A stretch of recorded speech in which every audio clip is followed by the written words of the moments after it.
তো কেমন আছো সবাই? আশা করছি তোমরা সবাই খুব ভালো আছো এবং তোমাদের পড়াশোনাও খুব ভালো চলছে। তোমাদের সবাইকে খুব খুব খুব স্বাগতম জানাই আমাদের এই ছোট্ট একটি ইউটিউব চ্যানেল শিক্ষা অধ্যয়ন অনলাইনে। তোমরা জানো আমাদের এই চ্যানেলে আমরা রেগুলার ক্লাস 9 এবং 10 এর কমপ্লিট যে কোর্সটা আছে সায়েন্স এবং ম্যাথামেটিক্সের সবগুলো বিষয় তোমাদের সাথে শেয়ার করি, তোমাদের সাথে ক্লাসেসগুলো শেয়ার করি, কোয়েশ্চেন আনসার্সগুলো শেয়ার করি। তো সেই রকমই আজকে একটা ওয়ান শট ভিডিও তোমাদের জন্য নিয়ে এসেছি। তো আজকের যে আমাদের ক্লাসটা হবে সেটা হবে মেটালস অ্যান্ড নন মেটালস। খুবই ইম্পর্ট্যান্ট, খুবই গুরুত্বপূর্ণ একটা চ্যাপ্টার ক্লাস 10 এর বোর্ডসের স্টুডেন্টদের জন্য। এবং এটার মধ্যে থেকে খুব কম মার্কসই আসে, 5 বা 6 মার্কের মতো আসে, কিন্তু তারপরেও এটা খুবই ইম্পর্ট্যান্ট একটা চ্যাপ্টার।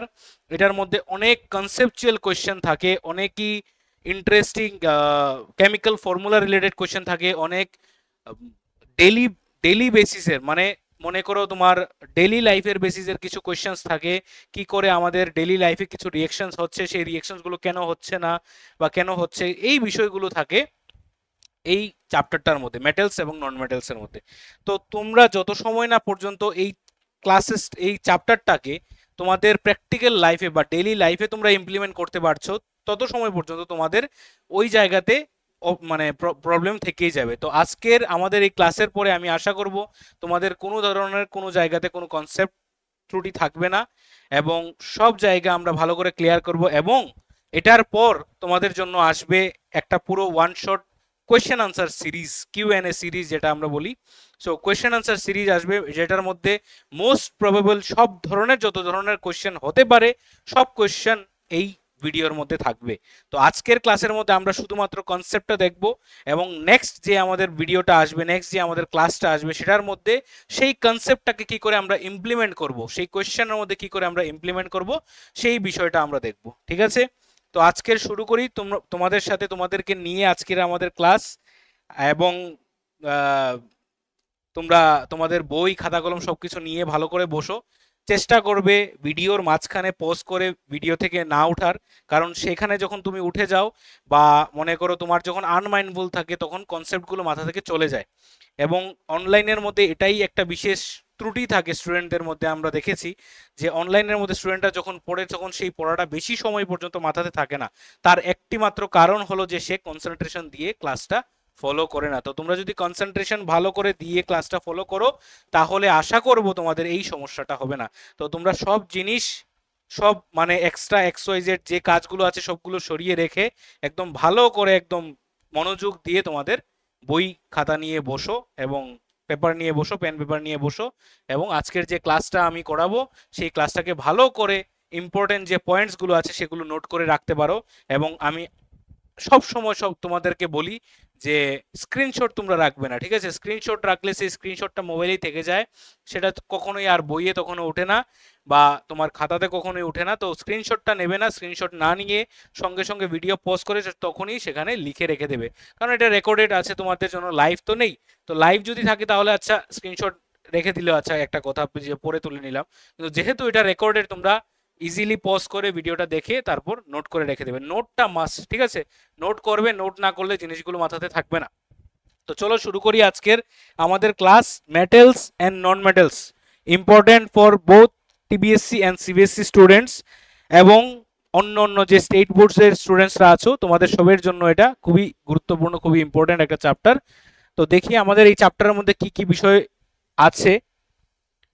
তো আমাদের মেটালস নন মেটালস চ্যাপ্টারের মধ্যে আমরা 3টে সেকশন এটাকে ডিভাইড করেছি।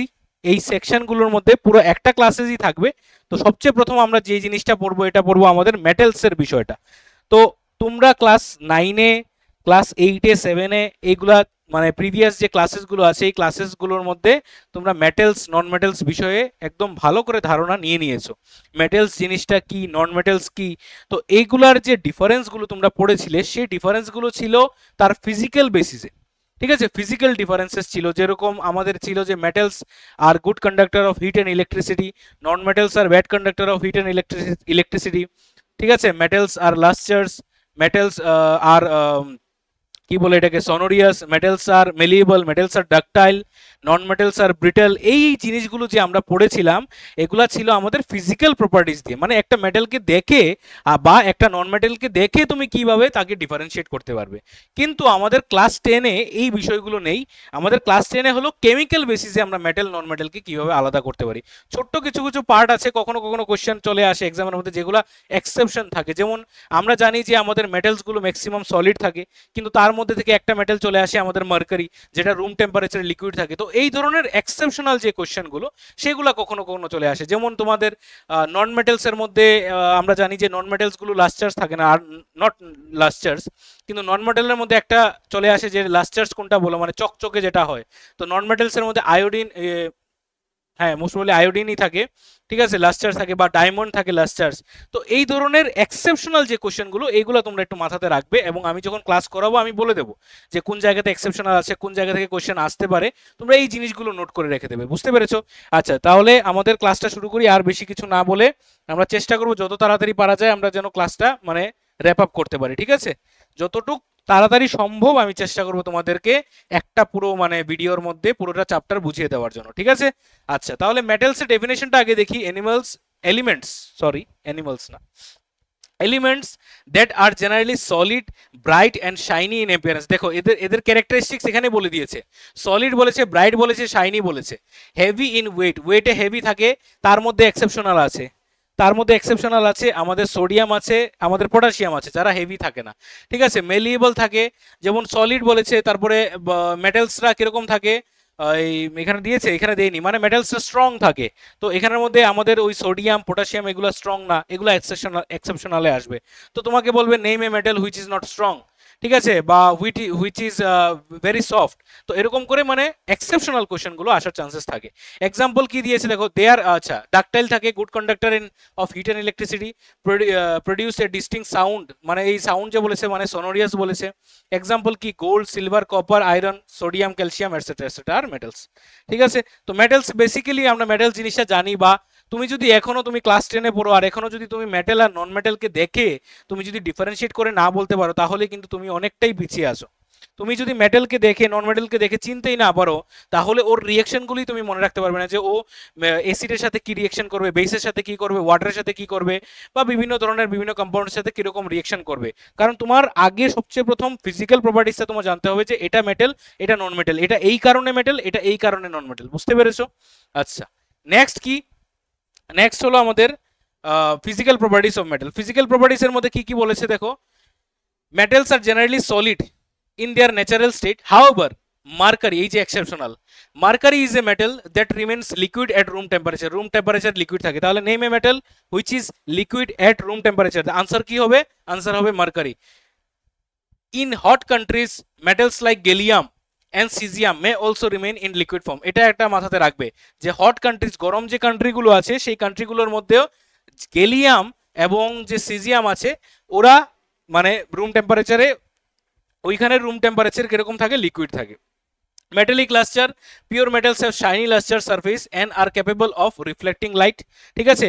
তোমরা জানি না দেখেছো কিনা, আগের দিনে মানে বহু বছর আগে যে মিররগুলো বানানো হতো সেই মিররগুলো মেটাল দিয়ে বানানো হতো। অনেক ধরনের মিরর ছিল, সেই মিররগুলো মেটালকে মানে শাইন করে চকচকে করে মেটালের মিরর বানানো হতো, মানে গ্লাসের আগে, গ্লাসের ইনভেনশনের আগে আর কি, মানে মিররের ইনভেনশনের আগে যে মিররগুলো ছিল। বা আমরা অনেক সময় এরকম দেখতে পাই যে বাজার থেকে যখন নতুন একটা মানে মনে করো একটা বাসন কিনে আনলাম, গ্লাস মনে করো, থালা মনে করো, এটার মধ্যে কিন্তু আমাদের চেহারাটা আমরা ক্লিয়ারলি কিন্তু দেখতে পাই, তাই তো? তো এটাই বলেছে যে surface are capable of reflecting lights. Malleability কি বলছে, due to this property metals can be hammered or beaten into thin sheets. মেটালকে থিন শিটে, মেটালকে পিটিয়ে থিন শিট বানানো যায়, এটা জানো তো? এই জিনিসটা আমরা কোথায় দেখেছি? এই জিনিসটা আমরা দেখেছি যে ছোট্ট গোল্ডের যে ছোট্ট একটা গোল্ড রেখে একটা পেপারের মধ্যে, দেখেছো গোল্ড ফয়েল যে আমরা বলি, ওই যে বিভিন্ন মিষ্টির মধ্যে ইউজ করা হয় বা পানের মধ্যে ইউজ করা হয়, সিলভার ফয়েল আছে, এগুলা ইউজ করা হয়, খাওয়ার জন্য আমরা ইউজ করি এগুলা। তো এগুলা কি করে বানানো হয়? ছোট্ট একটা গোল্ডের একটা টুকরো দিয়ে এটা এরকম পেপারের মধ্যে র্যাপ করা থাকে, আর এটার মধ্যে পিটিয়ে পিটিয়ে মানে এটার মধ্যে হ্যাম করে তারপর এটাকে একদম পুরো পাতলা শীটের বানিয়ে নিতে। এই যে প্রপার্টিটা মেটালের, সেই প্রপার্টিটাকে আমরা বলি malleable property. Gold and silver are the most malleable metals, however although bismuth is a metal it is brittle. ঠিক আছে, bismuth is a metal, it is brittle. এই যে এখানে একটা এক্সাম্পল আছে, এক্সেপশনাল আছে। বিসমাথ মনে রাখবে এটা একটা মেটাল, কিন্তু সে ব্রিটেল। ব্রিটেল মানে কি? ব্রিটেল মানে হলো ভঙ্গুর, যেটাকে বলি বাংলাতে আমরা, মানে the thing that breaks easily when hammered or when beaten it. ঠিক আছে, ওয়েন উই বিট ইট। তো যখন আমরা এটার মধ্যে মানে হাতড়া দিয়ে বা হাতুড়ি দিয়ে মনে করে মারবো, তখন সে ভেঙে যাবে, সেটাকে আমরা বলি ব্রিটেলনেস। ঠিক আছে, তাহলে বিসমাথ একটা এক্সেপশনাল, সে মেটাল কিন্তু সে মেলিয়েবল না, সে ব্রিটেল। ডাক্টিলিটির মধ্যে আছে metal generally have the property of ductility which means they can be drawn into thin wires. Gold is the most ductile metal. তাহলে একটা কোশ্চেন আসতে পারে, which metal is the most ductile? তাহলে গোল্ড হবে মোস্ট ডাক্টাইল। গোল্ড এতটুকু ছোট একটা গোল্ডকে দেখবে এরকম লম্বা, এরকম একটা চেইন বানিয়ে নিয়েছে, একদম লম্বা একটা তার বানিয়ে নিয়েছে। তো এই যে প্রপার্টিটা, লম্বা তার বানিয়ে নেওয়ার যে প্রপার্টিটা, that is known as ductility property. ঠিক আছে। Hardness, most metals are hard, however some alkali metals like sodium and potassium are soft in nature and can be cut easily with a knife. Even ওই যে knife, চাকু দিয়ে আমাদের sodium potassium মেটালকে easily কাটা যায়। তুমি চাকু দিয়ে এরকম করে মানে বার্থডে কেক যেরকম করে কাটো, সেরকম কি আয়রনকে কাটতে পারবে? অবশ্যই না। অ্যালুমিনিয়ামকে কাটতে পারবে? অবশ্যই না। কিন্তু আমাদের এই পটাশিয়াম এবং সোডিয়াম মেটালকে খুব ইজিলি কাটা যায়। নেক্সট কি বলেছে? নেক্সট হলো আমাদের chemical properties of metal. Chemical properties কি বলছে দেখো, কেমিক্যাল প্রপার্টিজের মধ্যে সবথেকে বেশি ইম্পর্টেন্ট যে জিনিসগুলো, সেগুলো হলো আমাদের reaction with acid and base. এই জায়গা থেকেই ম্যাক্সিমাম কোশ্চেনগুলো আসে, অ্যাসিড এবং বেসের সাথে রিয়েকশন, সেটাই হলো কেমিক্যাল প্রপার্টিজ। মানে কেমিক্যালসের সাথে সে রিয়েক্ট করে কি জিনিস তৈরি করছে, বুঝতে পারছো? Combustion in air. তাহলে কম্বাশন ইন এয়ার মানে কি? মেটালস যখন এয়ারের মধ্যে বার্ন হয়, কম্বাশন মানে কি? বার্নিং, মানে রিয়াকশন উইথ অক্সিজেন। সবসময় মনে রাখবে কম্বাশন মানেই হলো রিয়াকশন উইথ অক্সিজেন, এই জিনিসটা মাথাতে রাখবে। অক্সিজেন ছাড়া কখনোই কম্বাশন পসিবল না। তাহলে most metal reacts with oxygen to form metal oxide. Metal যখনই অক্সিজেনের সাথে রিয়েক্ট করে বা যখনই মেটাল বার্ন হয়, আমরা ম্যাগনেসিয়াম রিবনের বার্ন দেখেছিলাম ফার্স্ট চ্যাপ্টারের মধ্যে। ম্যাগনেসিয়াম রিবন যে যখন আমরা তাকে বার্ন করি, তখন ম্যাগনেসিয়াম অক্সাইড তৈরি করে। তাহলে এটাই বলছে যে ম্যাক্সিমাম মেটাল বা মোস্ট মেটাল যখন অক্সিজেনের সাথে রিয়েক্ট করে, তখন কি তৈরি করে? তখন মেটালিক অক্সাইড তৈরি করে। যেমন আমাদের সোডিয়াম যখন অক্সিজেনের সাথে রিয়েক্ট করে সোডিয়াম অক্সাইড তৈরি করে। অ্যালুমিনিয়াম যখন রিয়েক্ট করে তখন অ্যালুমিনিয়াম অক্সাইড তৈরি করে, ম্যাগনেসিয়াম অক্সাইড তৈরি করে, কপার কিউপ্রাস অক্সাইড তৈরি করে। ঠিক আছে, বা এটাকে আমরা কপার অক্সাইডও বলতে পারি।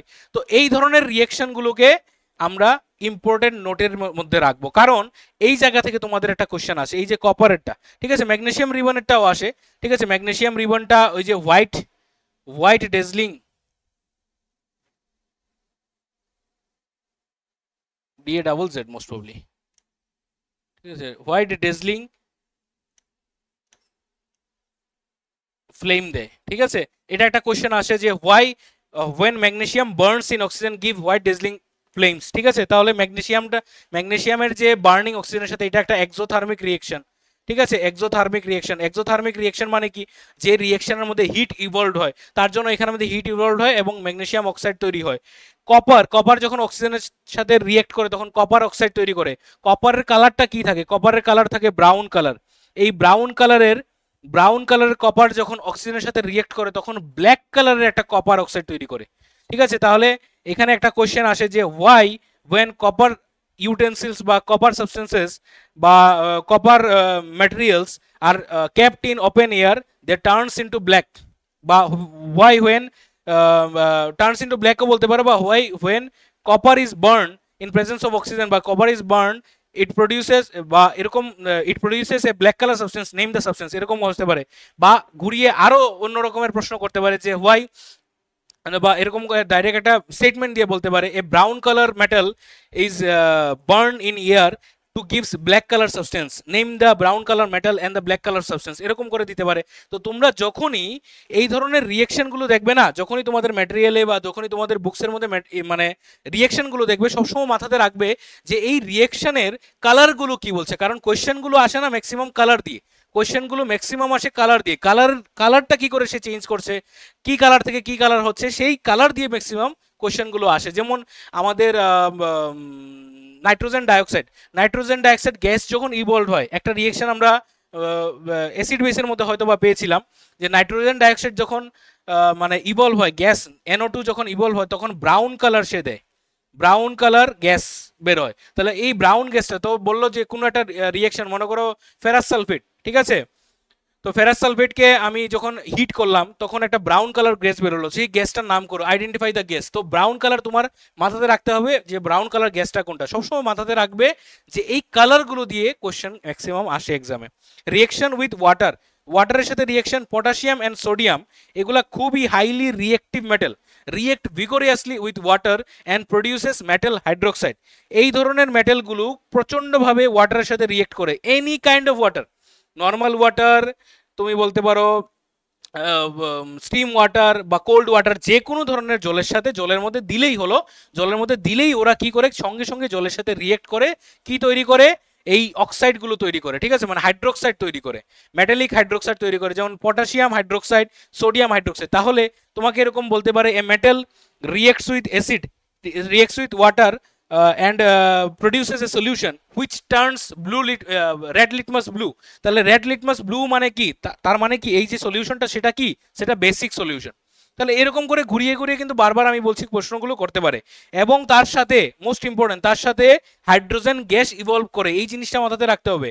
পটাশিয়াম বা সোডিয়াম এই ধরনের দুটো মেটাল যখন ওয়াটারের সাথে রিয়েক্ট করে তখন এই ওয়াটারের যে H2O, H2ওটা ভেঙে H প্লাস এবং OH মাইনাস হয়ে যায়, H প্লাস এবং OH মাইনাস আয়নস হয়ে যায়, আর ওই OH মাইনাস আয়নের সাথে আমাদের পটাশিয়াম রিয়েক্ট করে আর H এস H2 গ্যাস হিসেবে ইভলভ হয়ে যায় বা লিবারেট আউট হয়ে যায়। আর this is a example of exothermic reaction, মানে এখানে হিট ইভলভ হচ্ছে। এই জিনিসগুলো রিয়েকশনগুলো যখনই, বারবার আমি একটু বলে দিচ্ছি তোমাদেরকে, তোমরা মানে কি বলে মানে বোর হবে না যে বারবার আমি জিনিসটা বলছি, কারণ একটা রিয়েকশন দেখে না ম্যাক্সিমাম স্টুডেন্ট রিয়েকশন দেখে জিনিসটাকে ফিলই করতে জানা, বুঝতেই জানা যে রিয়েকশনের মধ্যে কি কি বিষয় দিয়েছে। এখানে দিয়েছে একটা বেস, এখানে দিয়েছে একটা গ্যাস ইভলভ হয়েছে, এখানে হিট দিয়েছে, তার মানে কি this is an example of exothermic reaction, ঠিক আছে, বা এটাকে আমরা বলতে পারি হ্যাঁ এক্সোথার্মিক রিয়েকশনের একটা এক্সাম্পল বলতে পারি। তাহলে তোমাকে যদি বলে given example of exothermic reaction, ঠিক আছে, ওয়েন বা এরকম ধরনের ঘুরিয়ে প্রশ্ন করতে পারে যে when metal reacts with when a metal reacts with a water, metal reacts with water, then why it is an exothermic reaction। তো exothermic reaction কেন, কারণ হিট ইভলভ হচ্ছে। তো তোমরা যদি জিনিসগুলো না জানো তখন তোমাদের মানে অসুবিধা হয়ে যাবে, বুঝতে পারছো? আচ্ছা, তারপর কি দিয়েছে আমাদের, তারপর হলো এই ক্যালসিয়ামের সোডিয়ামের সাথে রিয়েকশন, তারপর হলো calcium and magnesium reacts vigorously to produce hydroxide. আচ্ছা, ক্যালসিয়ামও রিয়েক্ট করে, ম্যাগনেসিয়ামও রিয়েক্ট করে, লেস ভিগোরিয়াসলি, ঠিক আছে, ওরা ততটা বেশি করে না কিন্তু রিয়েকশন করে, এবং বোথ প্রডিউসেস বেস, ওরাও কিন্তু বেস প্রডিউস করছে কারণ হাইড্রোক্সাইড প্রডিউস করছে। আর হাইড্রোক্সাইড মানে কি আমরা জানি যে ওয়াটারের মধ্যে যদি OH থাকে বা OH মাইনাস আয়নস থাকে তাহলে এটা বেসিক হয়ে যায়, আর তার সাথে হাইড্রোজেন গ্যাস ইভলভ হচ্ছে, এই জিনিসটা মাথাতে রাখবে। তার মানে আমরা প্রোডাক্ট হিসেবে দুটো জিনিস মাথাতে রাখবো যে when metal reacts with water, ঠিক আছে, basically few metals reacts with water then produces base, hydrogen gas and কি বলে হিট, ঠিক আছে, এই তিনটে জিনিস মাথাতে রাখবে। আচ্ছা, নেক্সট কি দিয়েছে আমাদের, অ্যালুমিনিয়াম জিঙ্ক এন্ড আয়রন, ঠিক আছে, ওরা কি করে রিয়েকশন করে দেখো। Aluminium when aluminium zinc and iron reacts with steam to produce metal oxide, এরা আর এখন নর্মাল জলের সাথে রিয়েকশন করে না, ঠিক আছে, তার জন্য আমরা অ্যালুমিনিয়ামের পাত্রের মধ্যে বা মনে করো ওই যে আমাদের আছে না কি বলে আয়রনের পাত্রের মধ্যে আমরা ইজিলি জল নিতে পারি, ঠিক আছে, বা মনে করো জিঙ্কের পাত্রের মধ্যে আমরা ইজিলি জল নিতে পারবো, ঠিক আছে, কারণ এই জলের সাথে নর্মাল ওয়াটারের সাথে বা মনে করো বয়লিং ওয়াটারের সাথে সে রিয়েক্ট করবে না, কার সাথে করবে, শুধুমাত্র স্টিমের সাথে করবে, মানে ওয়াটার ভেপারের সাথে রিয়েক্ট করবে। রিয়েক্ট করে কি তৈরি করছে, অ্যালুমিনিয়াম অক্সাইড, ঠিক আছে, জিঙ্ক অক্সাইড, ফেরিক অক্সাইড, এই জিনিসগুলো তৈরি করছে, এবং তার সাথে হাইড্রোজেন গ্যাস কিন্তু লিবারেট করছেই করছে। রিয়েকশন উইথ ডাইলিউট অ্যাসিড, এই জিনিসটা খুব ইম্পর্টেন্ট, এই যে বলছিলাম আমি অ্যাসিড বেস, এই জিনিসগুলো ভালো করে মাথাতে রাখবে। When metals react with dilute acid, আমরা অ্যাসিড বেস সল্টের মধ্যে এই জিনিসগুলো অলরেডি পড়ে নিয়েছি, তারপর আবার একটু রিভিশন করে নেব। যখন অ্যাসিডের সাথে আমাদের মেটাল রিয়েক্ট করে তখন কি তৈরি করে, তখন সল্ট এবং হাইড্রোজেন গ্যাস তৈরি করে। কি করে করে এই জিনিসটা, কারণ সেই মেটালটা আমাদের হাইড্রোজেনকে কি করে রিডিউস করে দেয়, হাইড্রোজেনকে রিডিউস করে সে নিজে অক্সিডাইজ হয়ে যায়, অক্সিডাইজ হয়ে NaCl তৈরি করে, একটা সল্ট তৈরি করে, এবং যে হাইড্রোজেনটাকে রিডিউস করো সে এস হাইড্রোজেন গ্যাস হিসেবে লিবারেট আউট হয়ে যায়। সিমিলারলি ম্যাগনেসিয়াম যখন হাইড্রোক্লোরিক অ্যাসিডের সাথে রিয়েক্ট করে তখন ম্যাগনেসিয়াম ক্লোরাইড এবং হাইড্রোজেন গ্যাস তৈরি করে। তাহলে এই বাই প্রোডাক্টগুলো, এই যে প্রোডাক্টগুলো আছে, এই প্রোডাক্টগুলো ভালো করে মাথাতে রাখতে হবে, কারণ জেনারেল ফর্মটা তুমি যদি মাথাতে না রাখো তখন তোমাদের জিনিসগুলো অসুবিধা হয়ে যাবে। They produces corresponding salts and hydrogen, মানে করসপন্ডিং সল্ট বলতে বলেছে যে মেটালটা রিয়েক্ট করছে সেই মেটালের সল্ট এবং হাইড্রোজেন গ্যাস তৈরি করছে। রিয়াকশন উইথ অ্যালকালি, অ্যালকালি মানে কার কথা বলেছে? বেসের সাথে। Some metals like aluminium and zinc reacts with alkali to produce corresponding metals, salts and hydrogen gas. এই যে জিনিসটা এসছে এখানে, একটু পরে আমরা যদিও এটাকে পড়বো, কিন্তু একটু দেখে নাও যেহেতু এখানে দিয়েছে। এই যে আমাদের একটা মেটাল এখানের মধ্যে দিয়েছে, অ্যালুমিনিয়াম কোথায় দিয়েছিল? এখানে জিঙ্ক দিয়েছে শুধু, হ্যাঁ। তো জিঙ্ক আমাদের HCl এর সাথে রিয়েক্ট করছে, অ্যাসিডের সাথে করছে, জিঙ্ক ক্লোরাইড তৈরি করছে। আবার সেই জিঙ্ক আমাদের বেসের সাথেও রিয়েক্ট করছে আর তৈরি করছে সোডিয়াম জিঙ্কেট। তাহলে এখানের মধ্যে একটা মেটাল আমরা দেখলাম, ঠিক আছে, যে মেটালটা বোথ, মানে কি বলে এটাকে, না মেটালিক অক্সাইড, আচ্ছা এটা একটু পরে দেখবো, এটা আসলে অন্য জিনিসের কথা আমি বলছিলাম, ঠিক আছে। আচ্ছা দেখে না ওই জিনিসটা, যে মেটাল যখন অ্যাসিডের সাথে রিয়েক্ট করে তখন সল্ট এবং হাইড্রোজেন গ্যাস রিলিজ করে। সিমিলারলি মেটাল যখন বেসের সাথে রিয়েক্ট করে তখনও আমাদের একটা সল্ট এবং হাইড্রোজেন গ্যাস রিলিজ করে। সেম, এখানের মধ্যে কোনো ধরনের কোনো ডিফারেন্স নেই। Reaction of metals with salt, সল্টের সাথে রিয়েকশন করলে কি হবে? এখানের মধ্যে সল্টের সাথে রিয়েকশন হলে ডিসপ্লেসমেন্ট রিয়েকশন হয়, আমরা জানি। জিঙ্ক কি করবে? জিঙ্ক কপারকে রিপ্লেস করে দেবে, ডিসপ্লেস করে দেবে, ঠিক আছে। এখানে সিঙ্গেল ডিসপ্লেসমেন্ট রিয়েকশন হয় আর এখানে জিঙ্ক সালফেট এবং কপার বেরিয়ে আসবে। এটা আমাদের ফার্স্ট চ্যাপ্টারের মধ্যে আমরা পেয়েছিলাম। তাহলে মেটালের সাথে যখন একটা সল্ট রিয়েকশন করছে তখন এই সল্টটা আমাদের দেখতে হবে। আবার কোনো কোনো সময় রিয়েকশন নাও হতে পারে, ঠিক জিনিসটা যদি উল্টো হয়ে যায়। আজকে যদি মনে করো এরকম হচ্ছে CuSO4 প্লাস Zn, মনে করো ZnSO4, ঠিক আছে, প্লাস Cu, তাহলে এখানে নো রিয়েকশন হবে। নো রিয়েকশন কেন নো রিয়েকশন হবে একটু পরে আমরা যাব, একটু পরে আমরা এই জিনিসটা পাবো যে আমাদের মেটাল নন মেটালের মধ্যে মেটালের যে রিয়েক্টিভিটি সিরিজটা আছে এটা কি করে ইম্পর্টেন্ট এবং এটা কিভাবে এখানে এক্সপ্লেইন করে যে এখানে রিয়েকশনটা কেন হবে না। বুঝতে পেরেছো? নেক্সট কি দিয়েছে আমাদের? নেক্সট দিয়েছে রিয়েকশন উইথ হাইড্রোজেন। হাইড্রোজেনের সাথে জেনারেলি মেটাল রিয়েক্ট করে না, metal generally do not react with hydrogen, কিন্তু কিছু কিছু মেটাল আছে না যেগুলো খুব বেশি শয়তান প্রকৃতির, যে আমাদের সোডিয়াম এবং পটাশিয়াম, ওরা কখনো কখনো রিয়েকশন করে এই সোডিয়াম হাইড্রোজেন ফর্ম করতে পারে, সোডিয়াম হাইড্রেট ফর্ম করতে পারে, বা এই ক্যালসিয়াম আছে ওরাও কখনো কখনো রিয়েকশন করে ক্যালসিয়াম হাইড্রেট ফর্ম করতে পারে। দিস আর এক্সেপশনালস, ঠিক আছে। আর কেমিস্ট্রির মধ্যে যখনই এক্সেপশনাল থাকবে এই জিনিসগুলো একটু মার্ক করে রেখে দেবে, কারণ এখান থেকেই ম্যাক্সিমাম টাইম কোশ্চেন আসার চান্সেস থাকে, ঠিক আছে। নেক্সট আমাদের কি দিয়েছে? নেক্সট হলো অ্যালকালাইন অক্সাইড, ঠিক আছে। অ্যালকালাইন অক্সাইড মানে কি? অ্যালকালাইন অক্সাইড হলো বেসিক অক্সাইডের কথা বলছে। Oxide that reacts with acids to produce only salt and water are called alkaline oxide. এই যে অক্সাইডগুলো দেখছো, ঠিক আছে, this are all alkaline oxide, মানে মেটালিক অক্সাইড বেসিক্যালি, ঠিক আছে। অ্যালকালাইন অক্সাইড বা আমরা বলতে পারি মেটালিক অক্সাইড। মেটালিক অক্সাইড মানে মেটালের সাথে যখন অক্সিজেন রিয়েক্ট করে, মেটালের সাথে যখন অক্সিজেন রিয়েক্ট করে তখন মেটালিক অক্সাইড তৈরি করে। And this when reacts with water, তখন তার নেচারটা থাকে বেসিক নেচারের। তার নেচারটা কিরকম থাকে? তার নেচারটা থাকে বেসিক নেচারের, ওয়াটারের সাথে রিয়েক্ট করলে আর কি, ঠিক আছে। সব আবার মেটালিক অক্সাইড ওয়াটারের মধ্যে সলিবল হয় না, ঠিক আছে। তো এখানের মধ্যে যেগুলো হয় না তাদেরকে আমরা আবার ওই অ্যালকালি বলবো না, ঠিক আছে। ছিল যে all alkalis are bases, but all bases are not alkali, ঠিক আছে। সব জায়গা থেকে ঘুরিয়ে ঘুরিয়ে কিন্তু কোয়েশ্চেন আসতে পারে। এবং তোমাদের মোস্ট ইন্টারেস্টিং একটা বিষয় হলো CBSEর মধ্যে আমরা দেখলাম যে যখন পুরোটা মানে সিলেবাস কমপ্লিট হয়ে যায় এবং বোর্ডসে যখন কোয়েশ্চেন আসে তখন একটা কোয়েশ্চেনের মধ্যে 2-3টে চ্যাপ্টার রিলেটেড থাকে, কিন্তু 2-3টে চ্যাপ্টারের কনসেপ্ট মিলিয়ে একসাথে কোয়েশ্চেন দেয়। কারণ এখানের মধ্যে মানে এমনি দেখতে লাগবে যে মনে করো কোনো একটা কার্বন চ্যাপ্টার থেকে প্রশ্নটা দিয়েছে, কিন্তু কনসেপ্ট এখানে মেটালেরও কিছুটা লেগেছে, কিছুটা তোমার মনে হবে যে অ্যাসিডেরও লেগেছে। তো মানে সবগুলো চ্যাপ্টারের কনসেপ্ট তোমার ভালো করে থাকতে হবে, না হলে এই জায়গাগুলোতে আটকে যাবে কিন্তু, ঠিক আছে। এবং CBSEর মধ্যে যে তোমার কেস স্টাডি বেস থাকে বা মনে করো এই যে ব্রড কোয়েশ্চেনগুলো থাকে, এটার মধ্যে একটা জিনিস দেখা গেছে যে ABCD করে থাকে, তো ABCD করে, এবং এর কোয়েশ্চেনের যদি তুমি আনসার না পড়ো তাহলে বিও পারবে না, সিও পারবে না, ডিও পারবে না। একটার সাথে একটা এরকম করে রিলেটেড থাকে যে এটাকে আইডেন্টিফাই করো, when a reacts with this what it produces. তাহলে তুমি যদি একেই না চিনো তাহলে তুমি বিও বের করতে পারবে না, সিও পারবে না, ডিও পারবে না। এরকম ধরনের কোয়েশ্চেন থাকে কিন্তু, ঠিক আছে। ভালো করে এটা এই জিনিসগুলো একটু নজরে দেখে নেবে। নেক্সট কি দিয়েছে আমাদের? এমফোটেরিক অক্সাইড, যে জিনিসটা আমি আগে মানে বলতেছিলাম, পরে দেখলাম যে না, এটা আসলে এই জিনিসটা না, এটা একটু আলাদা। What are amphoteric oxides? তো আমরা একটু আগে মেটালিক অক্সাইড দেখেছি যেগুলো বেসিক ইন নেচার থাকে। তো নর্মালি মানে এমফোটেরিক অক্সাইড হলো এমন ধরনের কিছু oxide those reacts with both acid and base to produce salt and water. ঠিক আছে, নর্মালি আমরা দেখেছি কি আমাদের যে মেটালিক অক্সাইড বা মেটাল অক্সাইড, আমি সিম্পল যদি মেটাল অক্সাইড লিখি, ওরা কিরকম নেচারে থাকে? These are basic in nature. ওরা কিরকম নেচারে থাকে? Basic in nature. তাহলে metal oxide basic in nature মানে বেস। তাহলে বেসের সাথে কার রিয়েকশন হয়? বেসের সাথে অ্যাসিডের রিয়েকশন হয়। তাহলে তৈরি কি করে? তৈরি করে সে সল্ট এবং water. This is what? This is neutralisation reaction. আমরা জানি জিনিসটা, তাই তো? তাহলে এখানের মধ্যে মেটাল অক্সাইড রিয়েকশন করবে অ্যাসিডের সাথে, সল্ট এবং ওয়াটার তৈরি করবে, এই জিনিসটা জানার কথা। কিন্তু কিছু কিছু মেটাল অক্সাইড আছে যারা নর্মালি বেসের অ্যাসিডের সাথে তো করেই করে, তার সাথে আবার বেসের সাথেও রিয়েকশন করে। ওরা বেস নিজে, কিন্তু তারপরে আবার বেসের সাথে রিয়েকশন করে এবং তার সাথে সল্ট এবং ওয়াটার তৈরি করে। তাহলে এই ধরনের মেটালিক অক্সাইডদেরকে আমরা বলি amphoteric oxide. Oxides that reacts with both strong acid and strong bases to produce only salt and water are called amphoteric oxide. Examples মাথাতে রাখবে অ্যালুমিনিয়াম অক্সাইড Al2O3 এবং জিঙ্ক অক্সাইড ZnO। এই দুটো অক্সাইড মাথাতে রাখবে। This are examples of amphoteric oxides, মনে থাকবে। আচ্ছা, নেক্সট হলো আমাদের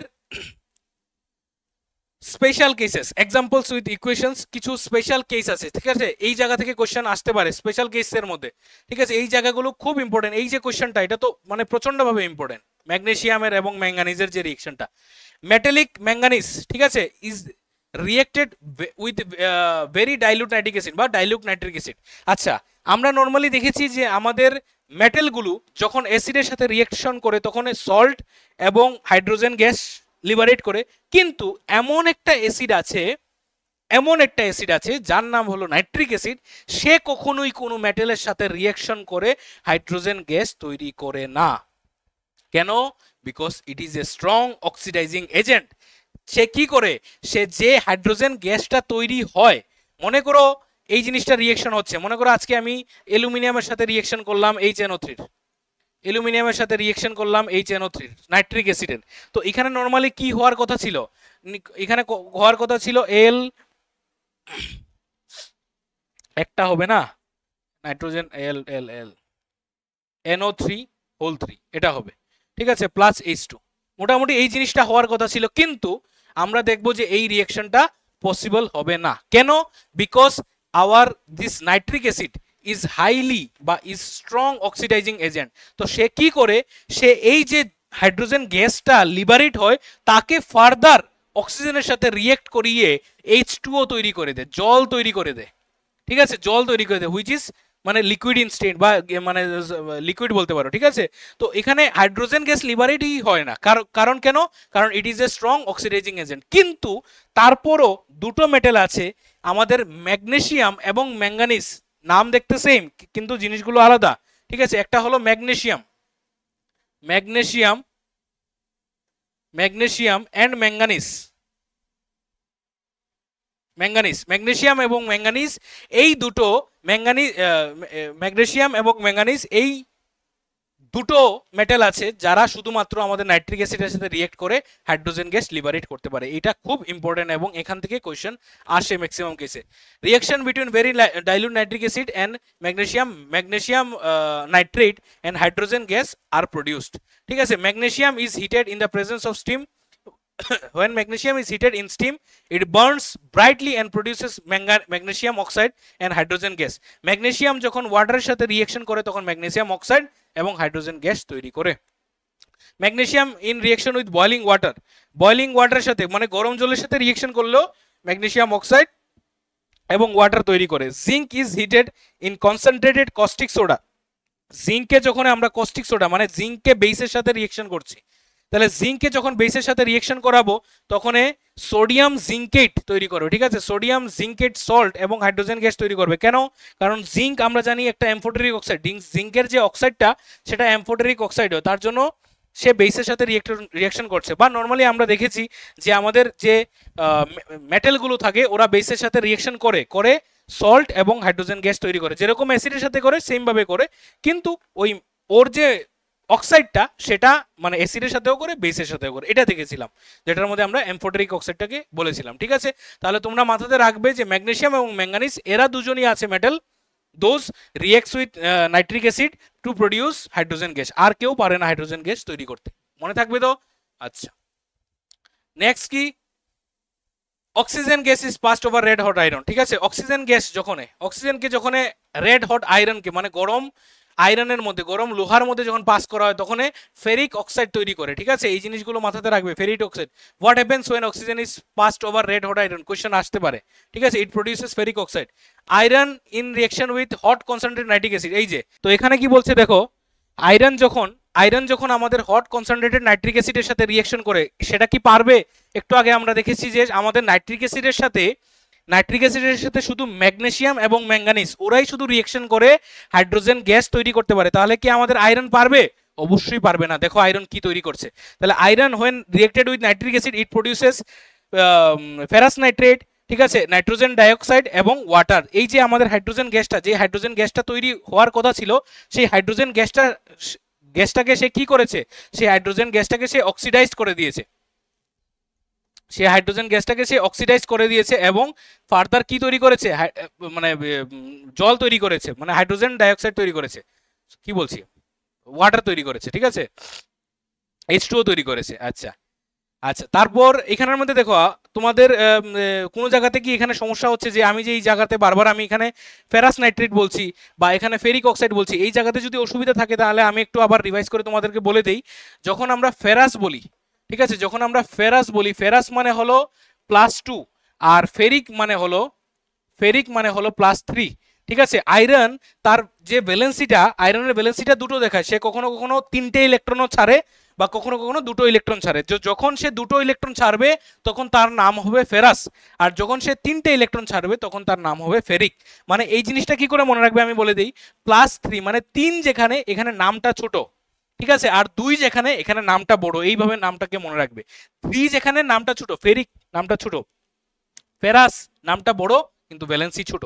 তাহলে এখানের মধ্যে এই যে জিনিসটা হচ্ছে, এই যে Fe2O3, এই জিনিসটা কিভাবে হয়েছে আমি দেখেই বলতে পারি, কারণ Fe এখানে থাকবে, অক্সিজেন এখানে থাকবে, Fe এর নিচে 3 থাকবে, অক্সিজেনের নিচে 2 থাকবে, আর এখানে ক্রিস ক্রস মেথডে Fe2O3 এই জিনিসটা ফর্ম হয়েছে। মানে Fe এর নিচে 3 মানে কি, Fe এর ভ্যালেন্সি কত, Fe এর ভ্যালেন্সি 3, তার মানে এটা হবে ফেরিক, তাহলে এটার নাম হবে ফেরিক অক্সাইড। আর এখানের মধ্যে FeNO3 তার মানে Fe এর নিচে থাকবে 2, ঠিক আছে, আর NO3 এর নিচে থাকবে 1, ঠিক আছে, আর এখানে ক্রস মাল্টিপ্লিকেশনে হবে FeNO3 বুঝতে পেরেছো এই জিনিসগুলো কেন আবার এখানে? আচ্ছা, এই জিনিসগুলো এইভাবে মাথাতে রাখো, অক্সিজেনের ভ্যালেন্সি 2 এবং এখানে ফেরিকের ভ্যালেন্সি 3 এবং ক্রিস ক্রস মেথডে এই জিনিসটা হয়েছে। ঠিক আছে, ফার্দার যদি তোমাদের এই জিনিসগুলো জানতে হয় তাহলে আবার ওই ক্লাস 9 এর ম্যাটেরিয়ালে যেতে হবে। ক্লাস 9 এর যে আমাদের ভিডিও আছে চ্যাপ্টার 3 এর, মোস্ট প্রবাবলি ক্লাস 9 এর চ্যাপ্টার 3 স্ট্রাকচার অফ অ্যাটম, বা হতে পারে কোন একটা চ্যাপ্টার 3 বা 4 মোস্ট প্রবাবলি হতে পারে, এখানে গিয়ে ওই জায়গাগুলো দেখতে পারবে তোমরা। ঠিক আছে, ওই ভিডিওগুলো দেখে তোমাদের মানে বুঝে নিতে পারবে। নেক্সট কি বলেছে এখানে দেখে নিয়েছি সবগুলো, না কিছু বাকি ছিল এখানে? হ্যাঁ, কপারেরটা, ঠিক আছে, কপারের দেখো সেম কেস, কপার যখন নাইট্রিক অ্যাসিডের সাথে রিঅ্যাকশন করছে, পারবে কি মানে হাইড্রোজেন গ্যাস তৈরি করতে? অবশ্যই পারবে না। তাহলে সে কি তৈরি করছে? সে ওয়াটার তৈরি করছে। কেন? Because nitric acid is a strong oxidising agent. এই জিনিসগুলো কোশ্চেন আসতে পারে যে when copper reacts with nitric acid, what happens when copper reacts with nitric acid, বা why hydrogen gas is not evolved when copper reacts with nitric acid। তাহলে এখানে রিজনটা হবে কি? রিজনটা হবে যে nitric acid is a strong oxidising agent, তার জন্য সে যে হাইড্রোজেন গ্যাসটা ইভলভ হচ্ছে সেটাকে সে ফার্দার ওয়াটারে মানে অক্সিডাইজ করে দিচ্ছে। ঠিক আছে, মাথাতে জিনিসগুলো রাখবে, বারবার আমি বলছি, এবং খুব ইম্পর্টেন্ট এই জিনিসগুলো। steam is passed over red hot copper, when steam is passed over heated copper no reaction occurs। ঠিক আছে, তার জন্যই কপারের পাত্রের মধ্যে খাওয়ার জন্য বলে। ঠিক আছে, যে কপারের পাত্রের মধ্যে যদি স্টিমও পাস করো তাহলে কপারের সাথে ওয়াটারের কোনো ধরনের কোনো রিঅ্যাকশন হয় না। তার জন্য বলে যে কপারের বোতল টোটল ক্যারি করার জন্য কপারের বোতলে জল খাওয়া ভালো। ঠিক আছে, মানে কপার কখনোই ওয়াটারের সাথে রিঅ্যাকশন করে না। when iron is added to it concentrated fuming nitric acid, এই জিনিসটা তো বলে দিয়েছি, it does not react with the acid and becomes passive, inactive হয়ে যায়। when copper is boiled in concentrated sulfuric acid, copper যখন সালফিউরিক অ্যাসিডে বয়েল করা হবে, তখন কপার সালফেট তৈরি করবে, সালফার ডাইঅক্সাইড গ্যাস এবং হাইড্রোজেন মানে হাইড্রো কি বলে এটাকে, ওয়াটার H2O তৈরি করবে, ঠিক আছে, ডাইহাইড্রোজেন অক্সাইড মোস্ট প্রবাবলি বলে মনে হয়, ঠিক আছে। তো এখানের মধ্যে দেখো কপার এই জিনিসটা কেন হলো না, কারণ কপার আমার মানে কপার যখন H2SO4 এর সাথে রিয়েকশন করে তখন কপার সালফেট সালফার ডাইঅক্সাইড তৈরি করে। নর্মালি আমরা জানি যে সে যখন রিয়েকশন করে তখন হাইড্রোজেন গ্যাস তৈরি করে, তো কপারের এটা এক্সেপশনাল, শুধু কপারই যখন সালফিউরিক অ্যাসিডের সাথে রিয়েকশন করবে, কারণ কপার আমাদের হাইড্রোজেনকে সরাতে পারে না, ঠিক আছে, রিডিউস করতে পারে না, কপার রিঅ্যাক্টিভিটি অর্ডারের নিচে থাকে। তো এটার জন্য এই মানে বাই প্রোডাক্টগুলো এসছে, ঠিক আছে, মাথাতে রাখবে জিনিসগুলো, বারবার আমি বলছি, ঠিক আছে। এই রিয়েকশনগুলো যখনই আসবে রিয়েকশনগুলো সঙ্গে সঙ্গে জিনিসগুলো লিখে নেবে। এখন হলো non metals, metalloids, reactivity series, এই জিনিসগুলো দেখবো। কিছু কিছু আগে যে রিয়েকশনগুলো দেখেছিলাম আমরা, যে এই রিয়েকশনগুলো কেন হচ্ছে বা কি কারণে হচ্ছে, এগুলোর রিজন এখন আমরা জানবো, ঠিক আছে, যে কেন ডিসপ্লেস করতে পারছে না, বা কেন আমাদের ওই যে ZnSO4 জিঙ্ক সালফেটের সাথে কপারের যখন রিয়েকশনটা, সেখানের মধ্যে নো রিয়েকশন কেন আমি লিখেছিলাম। তো এটা আমাদের ওই রিঅ্যাক্টিভিটি সিরিজের মধ্যে আমরা দেখে নেব। Reaction of metals non metals, formation of ionic compounds, ঠিক আছে, মেটাল এবং নন মেটালের রিয়েকশনগুলো কি করে হয়, ঠিক আছে, মেটালের সাথে নন মেটালের রিয়েকশন, সেখানে যে কম্পাউন্ডটা ফর্ম হয় আয়নিক কম্পাউন্ড সেটাকে বলি, সেই কম্পাউন্ডটা কি করে ফর্ম হয়, ইলেকট্রন ডট স্ট্রাকচার, মানে ওদের যে স্ট্রাকচারটা মেটাল এবং নন মেটালের যে ফর্মেশন, এটার মধ্যে যে স্ট্রাকচারটা বানানো হয়, ইলেকট্রনগুলো কিভাবে ট্রান্সফার করা হয়, ইলেকট্রন কিভাবে গেইন করে, সব বিষয়গুলো এই মানে এক্ষণের পোর্শনটার মধ্যে আমরা দেখবো, ঠিক আছে। তো সবচেয়ে প্রথম হলো non metals, elements that are solid and gaseous and মানে সলিড থাকতে পারে বা গ্যাসিয়াস থাকতে পারে, and they are in their natural state non lustrous থাকে, ওরা ডাল থাকে, ঠিক আছে, লাইট ওয়েটের থাকে, poor conductor of heat and electricity থাকে, নন মেলিয়েবল থাকে, ব্রিটেল থাকে, মানে ডাক্টিলিটির অপোজিটটা আর কি, ব্রিটেল থাকে, are call non metals. For example hydrogen, oxygen, nitrogen, chlorine, bromine etcetera, iodine, সবগুলো হলো আমাদের non metals. There are out of 92 naturally occurring elements only 19 are non metals, among this some exist in solid, liquid or gases, ঠিক আছে। নন metals তিনটে স্টেটের মধ্যেই থাকতে পারে মোটামুটি, আমরা দেখি সলিড, লিকুইড আর গ্যাসের মধ্যে, জেনারেলি ওরা সলিড এবং গ্যাসের মধ্যে থাকে, ঠিক আছে, কিছু কিছু আছে যারা লিকুইডের মধ্যেও থাকে।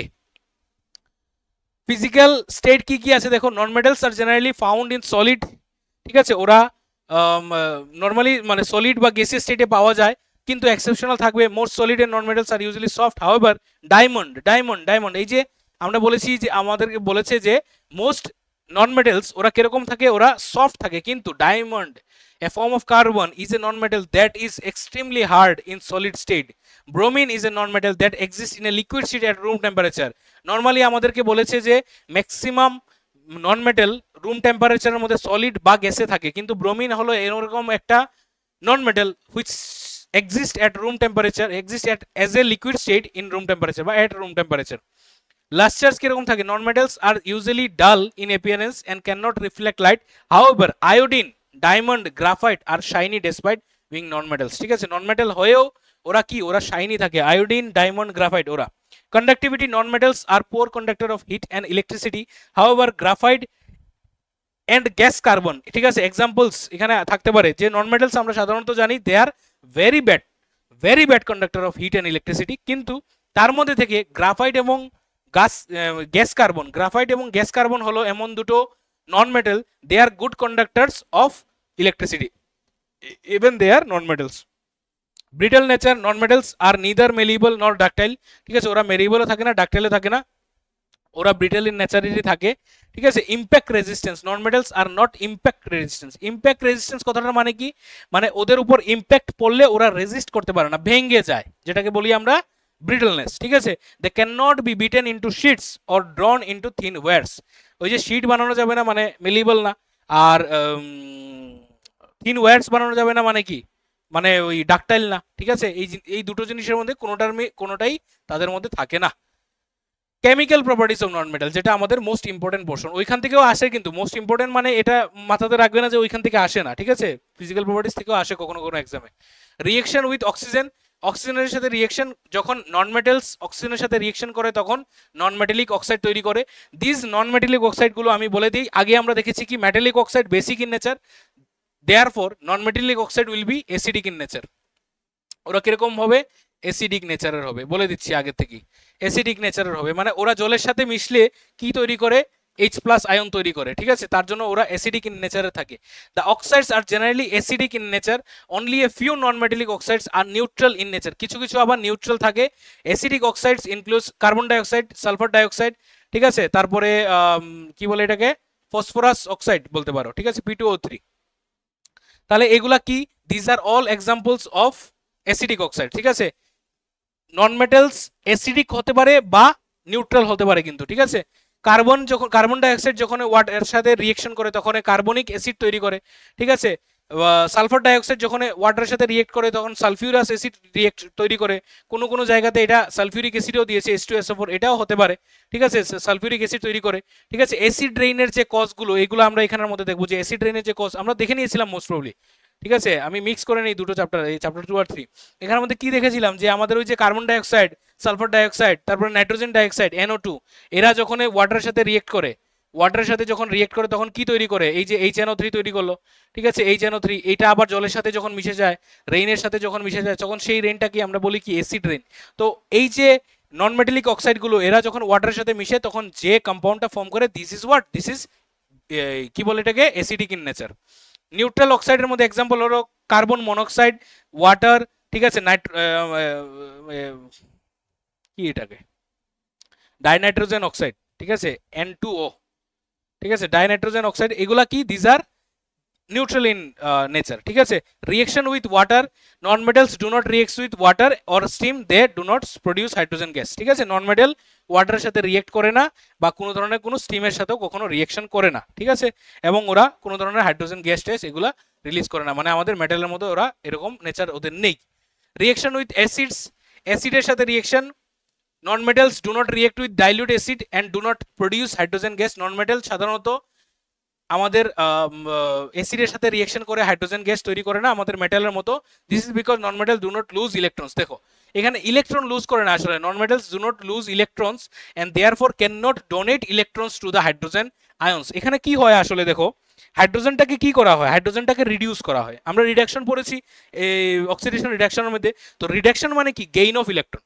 তাহলে তোমার যদি কাউকে রিডিউস করতে হয়, মানে মনে করো হাইড্রোজেন আমার সালফিউরিক অ্যাসিডের এক্সাম্পলটা নিয়ে নাও, H2SO4। তো H2SO4 এর মধ্যে কি হচ্ছে, দেখো হাইড্রোজেন মানে সালফেটের সাথে যুক্ত আছে।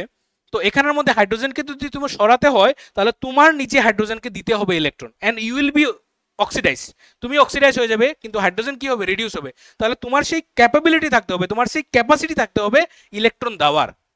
নন মেটালের সেই ক্যাপাসিটি নেই, ইলেকট্রন সে দিতে পারে না, তার জন্য সে হাইড্রোজেনকে কি করতে পারে না, রিডিউস করতে পারে না হাইড্রোজেনকে। এটাই বলেছে as a result hydrogen gas is not released from the essay. এখন হাইড্রোজেন যদি রিডিউস না হয়, হাইড্রোজেন যদি না বেরোয় তাহলে হাইড্রোজেন গ্যাসও বেরোবে না। তাহলে তুমি যদি ইলেকট্রন না দিতে পারো তাহলে হাইড্রোজেন বেরোবে না, হাইড্রোজেন না বেরোলে হাইড্রোজেন গ্যাস বেরোবে না।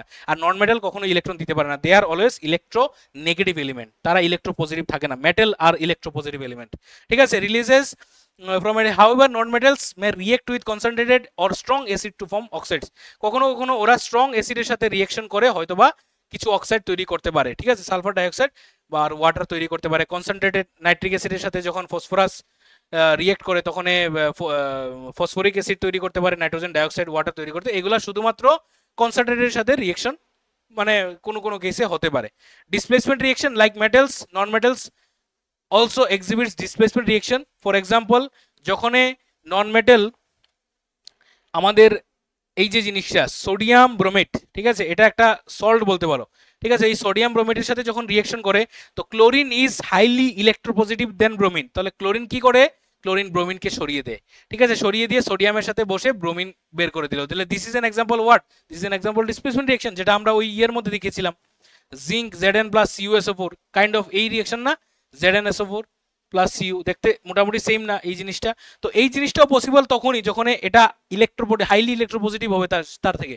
এখানের মধ্যে কপার থেকে জিঙ্ক যদি হাইলি রিয়েক্টিভ হয়, রিয়েক্টিভিটি সিরিজে যদি জিঙ্ক বেশি থাকে তাহলে জিঙ্ক কপারকে সরাতে পারবে, না হলে পারবে না। তো সেই রকমই আর কি বিষয়টা। Formation of covalent compounds, a non-metal reacts with another non-metal to form covalent compounds. Covalent compounds কি, যখন নন-মেটালের মধ্যে যখন বন্ড হয়, নন-মেটাল সবসময় ইলেকট্রন প্রয়োজন তার, আরেকটা নন-মেটাল তারও ইলেকট্রন প্রয়োজন, তো তখন তাদের মধ্যে যে বন্ডিংটা হয় এটা শেয়ারিং অফ ইলেকট্রন দিয়ে হয়। এটা আমরা কার্বন চ্যাপ্টারে দেখে নেব, এই জিনিসটা কার্বন চ্যাপ্টারে একটু পড়ে নেব, ঠিক আছে। তো এখন আমি জাস্ট একটু বলে দিচ্ছি তোমাদেরকে যে মনে করো আজকে আমি ক্লোরিনের রিঅ্যাকশনটা আমি দেখাই, ঠিক আছে, ক্লোরিন, ঠিক আছে, ক্লোরিনের অ্যাটমিক নাম্বার কত, 17। সো 17 যদি হয় ওর লাস্টে ইলেকট্রন কয়টা থাকে, 281, ইয়ে তার কি বলে এটাকে, ইলেকট্রনিক কনফিগারেশন 2871 না, 287 থাকে ওর ইলেকট্রনিক কনফিগারেশন। তার মানে লাস্টের অরবিটে ওর কয়টা থাকে, 7টা ইলেকট্রন। তাহলে একটা দুটো তিনটে চারটে পাঁচটে ছয়টে 7টা ইলেকট্রন। এদিকে আরেকটা আমি যদি ক্লোরিন দেই, সেম ওই ক্লোরিনেরও 7টা থাকবে, চারটে ছয়টা 7টা। তাহলে এখানের মধ্যে দেখো আমাদের যে এই ফার্স্ট ক্লোরিনেরও ইলেকট্রন প্রয়োজন। এই যে ফার্স্ট ক্লোরিনটা ওরও একটা ইলেকট্রন প্রয়োজন, এই ক্লোরিনটার ওরও একটা ইলেকট্রন প্রয়োজন। তখন ওরা কি করে, তখন ওরা শেয়ারিং করে, এইভাবে ক্লোরিন একটা শেয়ার করে, এইভাবে ওই ক্লোরিনটা আরেকটা শেয়ার করে। তাহলে এখানের মধ্যে ওদের যে বন্ডিংটা হয়, this is due to the sharing of electron, and this type of compounds are known as covalent compounds. মাথাতে রেখে দেবে জিনিসটা, ঠিক আছে, নোট করে রেখে দাও। ঠিক আছে, এই জিনিসগুলো আমরা দেখবো, ইলেকট্রন ডট স্ট্রাকচার বলে এদেরকে। এক্সাম্পলস কি হতে পারে, হাইড্রোজেন সালফারের সাথে রিয়েকশন করলে হাইড্রোজেন সালফাইড তৈরি করে, ঠিক আছে, এটা অ্যামোনিয়া হবে, 2NH3 হবে, ঠিক আছে, অ্যামোনিয়া তৈরি করে, নাইট্রোজেন হাইড্রোজেনের সাথে রিয়েকশন করে, হাইড্রোজেন ক্লোরিনের সাথে রিয়েকশন করে HCl, এটা কিন্তু আবার অ্যাসিড না, এটা হাইড্রোজেন ক্লোরাইড গ্যাস, ঠিক আছে, হাইড্রোক্লোরিক অ্যাসিড এর সাথে আলাদা আছে, ঠিক আছে। আচ্ছা, নেক্সট আমাদের কি দিয়েছে, মেটালয়েডস, ঠিক আছে, দিজ আর লাইক না মেটাল না নন মেটাল, ঠিক আছে, আধা জায়গাতে, ঠিক আছে।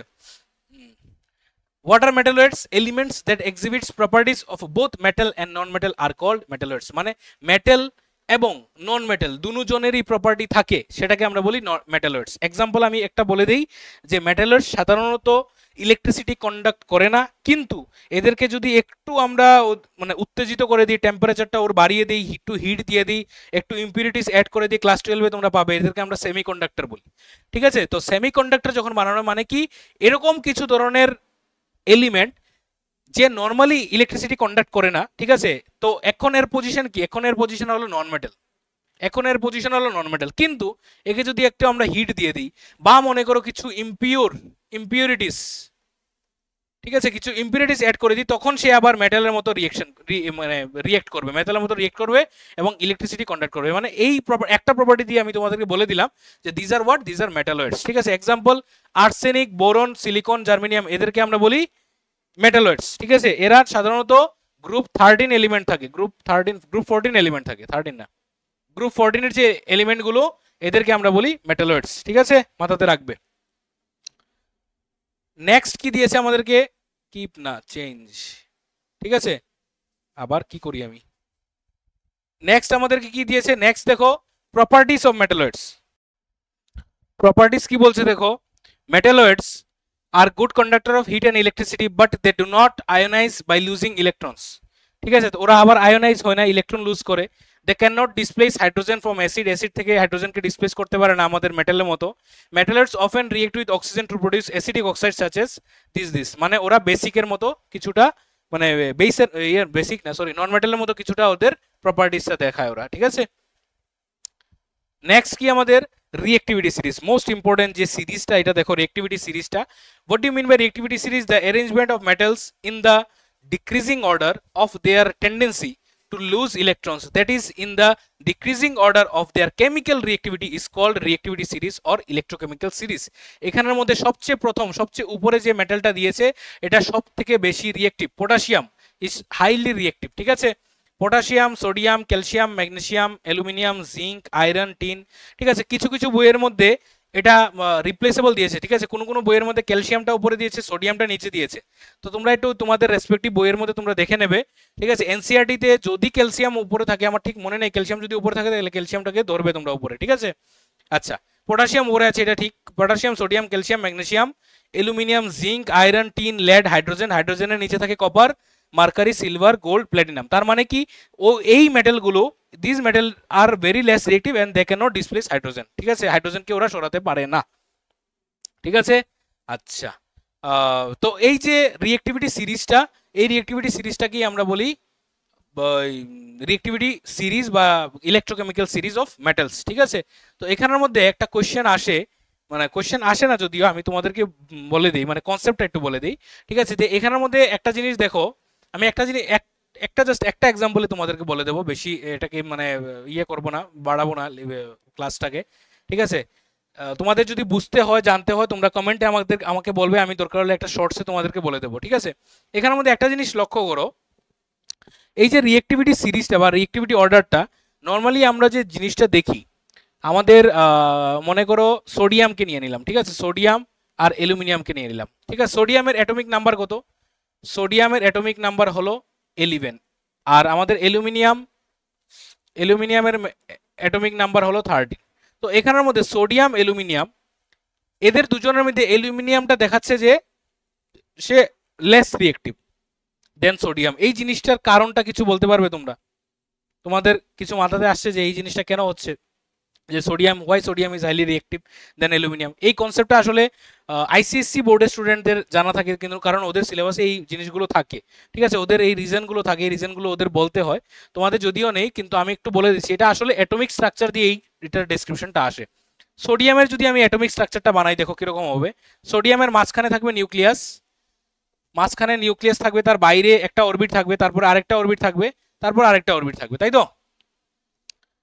আর ইলেকট্রনগুলো কিরকম থাকবে? প্রথম থাকবে দুটো ইলেকট্রন, ঠিক আছে। তার কনফিগারেশনটা আমি বলে দিই, কনফিগারেশনটা হবে 281, তাই তো?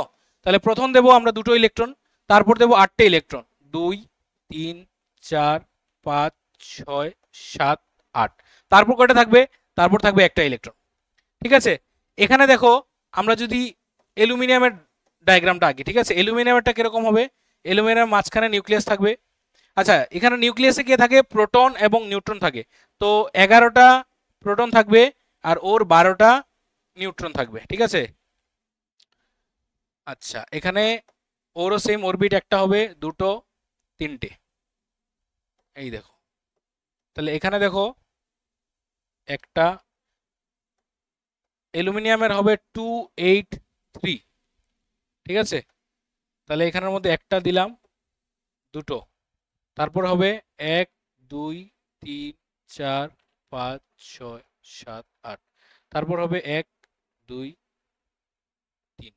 এখন দেখো এখানের মধ্যে এই যে স্ট্রাকচারটা দেখতে পাচ্ছ, এই স্ট্রাকচারটার মধ্যে বিশেষ ব্যাপার হলো যে এখানে থাকে কি, এখানে থাকবে কতটা দেখলাম? 13টা, 13টা প্রোটন, 13টা প্রোটন। আর অ্যালুমিনিয়ামের থাকে 27, মনে হয় 14টাই হতে পারে, 14টা নিউট্রন, ঠিক আছে, if I am not wrong.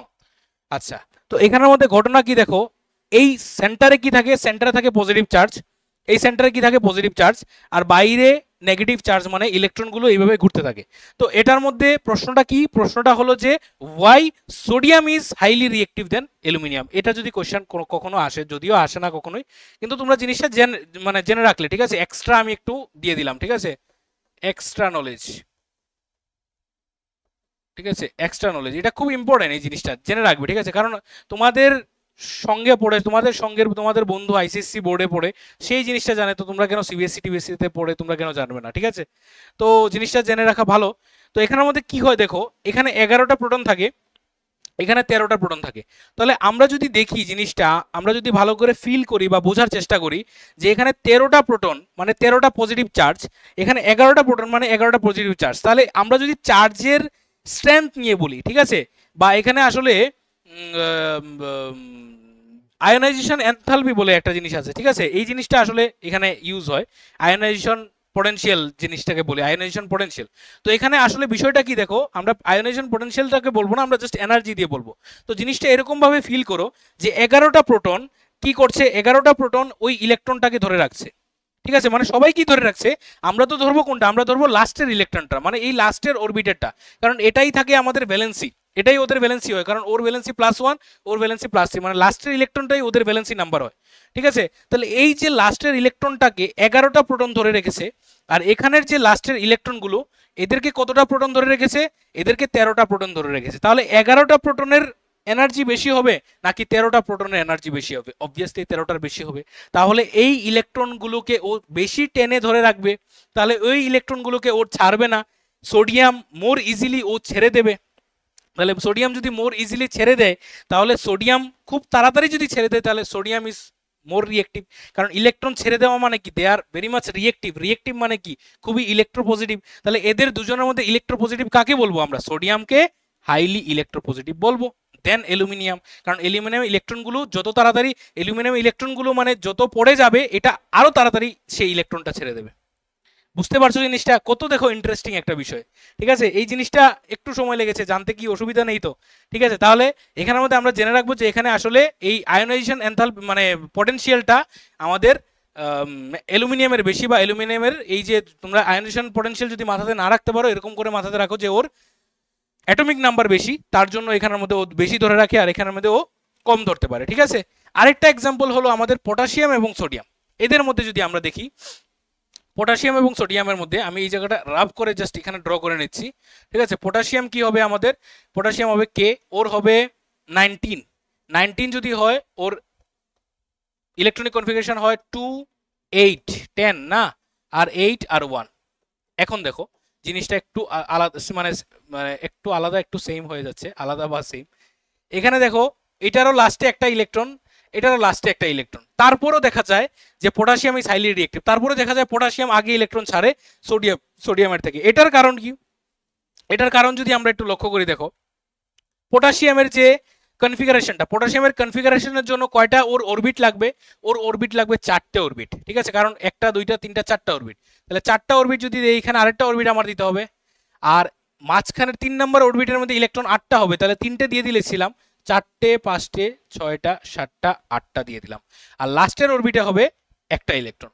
এখন জিনিসটা ভালো করে লক্ষ্য করো, এখন হবে ডিস্টেন্সের, এখন হবে রেডিয়াস, এখন আর ওই আয়োনাইজেশন পটেনশিয়াল হবে না, এখন রেডিয়াস দিয়ে আমরা বলবো। ঠিক আছে, ডেফিনেশনটা এখন দেখো, এই 11টা প্রোটন থেকে আমাদের যে এই ইলেকট্রনটা, এটাকে বলি আমরা ইলেকট্রোস্ট্যাটিক ফোর্স। পজিটিভ এবং নেগেটিভ চার্জের মধ্যে যে ফোর্সটা হয় ইলেকট্রোস্ট্যাটিক ফোর্স আমরা বলি, প্লাস এবং মাইনাসের মধ্যে। তো এই যে দুটো চার্জ আমরা রাখলাম, পজিটিভ পজিটিভ এবং নেগেটিভ, এদের মধ্যে যে ডিস্টেন্সটা, আর এখানের মধ্যে যে পজিটিভ এবং নেগেটিভের মধ্যে যে ডিস্টেন্সটা, এই ডিস্টেন্সটা এটার তুলনায় এটা অনেক কম। এবং ডিস্টেন্সের সাথে তোমরা ইলেকট্রোস্ট্যাটিক ফোর্স পাওনি, কিন্তু তোমরা গ্র্যাভিটেশনাল ফোর্স তো পড়েছো ক্লাস 9-এ। এফ ইকুয়াল টু কি ছিল, G m1 m2 by R square. Similarly এটার মধ্যেই আসলে আমাদের ইলেকট্রোস্ট্যাটিক ফোর্সটাও থাকে, এফ ইকুয়াল টু থাকে এটা কে q1 q2 আপন আর স্কোয়ার। মানে এটার মধ্যে যে জিনিসটা আমার বলার কথা, যে এফ এর সাথে আর এর যে রিলেশনটা, এটা ইনভার্সলি প্রপোর্শনাল হয়, F is inversely proportional to R square. মানে ডিস্টেন্সের সাথে যে ফোর্সটা, এটা উইক হয়ে যায়, ডিস্টেন্স যত বেড়ে যায় ফোর্স তত কমে যায়। তাহলে এই দুটোর মধ্যে কোনটা ফোর্স আমরা দেখবো বেশি, আমরা ফোর্স দেখবো আমাদের সোডিয়ামের মধ্যে ফোর্স বেশি, মানে পটাশিয়ামের মধ্যে ফোর্স কম। কেন? পটাশিয়ামের যে পটাশিয়ামের যে নিউক্লিয়াস, তার সাথে তার ইলেকট্রনের যে ডিস্টেন্সটা সেটা অনেক বেশি। তো ডিস্টেন্স বেশি হয়, ফোর্স কমে যাবে, ইলেকট্রনটা খুব ইজিলি বেরিয়ে আসবে, তার জন্য ইট ইজ হাইলি রিঅ্যাক্টিভ।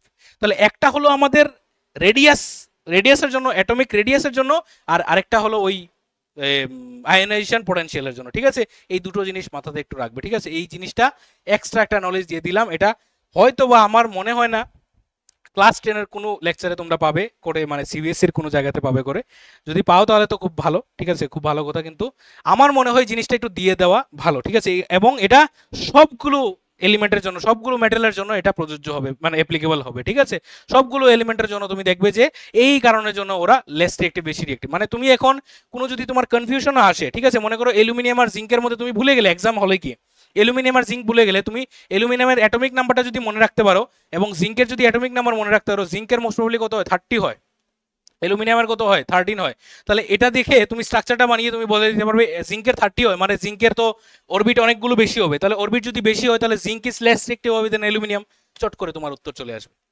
বুঝতে পেরেছো? মানে তোমার জিনিসগুলো মুখস্থ করতে হবে না, তোমাকে যদি দুটো মেডেল তিনটে মেডেল দিয়ে দে, তুমি চট করে এই কনসেপ্টটা, যে স্যার আজকে জিনিসটা যা বুঝিয়ে দিলাম তোমাদেরকে, এক্সাম হলে তোমরা এটা মানে চট করে বের করে বলে দিতে পারবে। ঠিক আছে, মানে সবার থেকে তোমরা একটু আলাদা হয়ে গেলে, তাহলে এটা যদি মাথাতে থাকে তাহলে তো খুব ভালো কথা, না থাকলেও অসুবিধা নেই, জিনিসটা মুখস্থ করে নেবে, কারণ এটা খুব ইম্পর্টেন্ট। বুঝতে পেরেছো?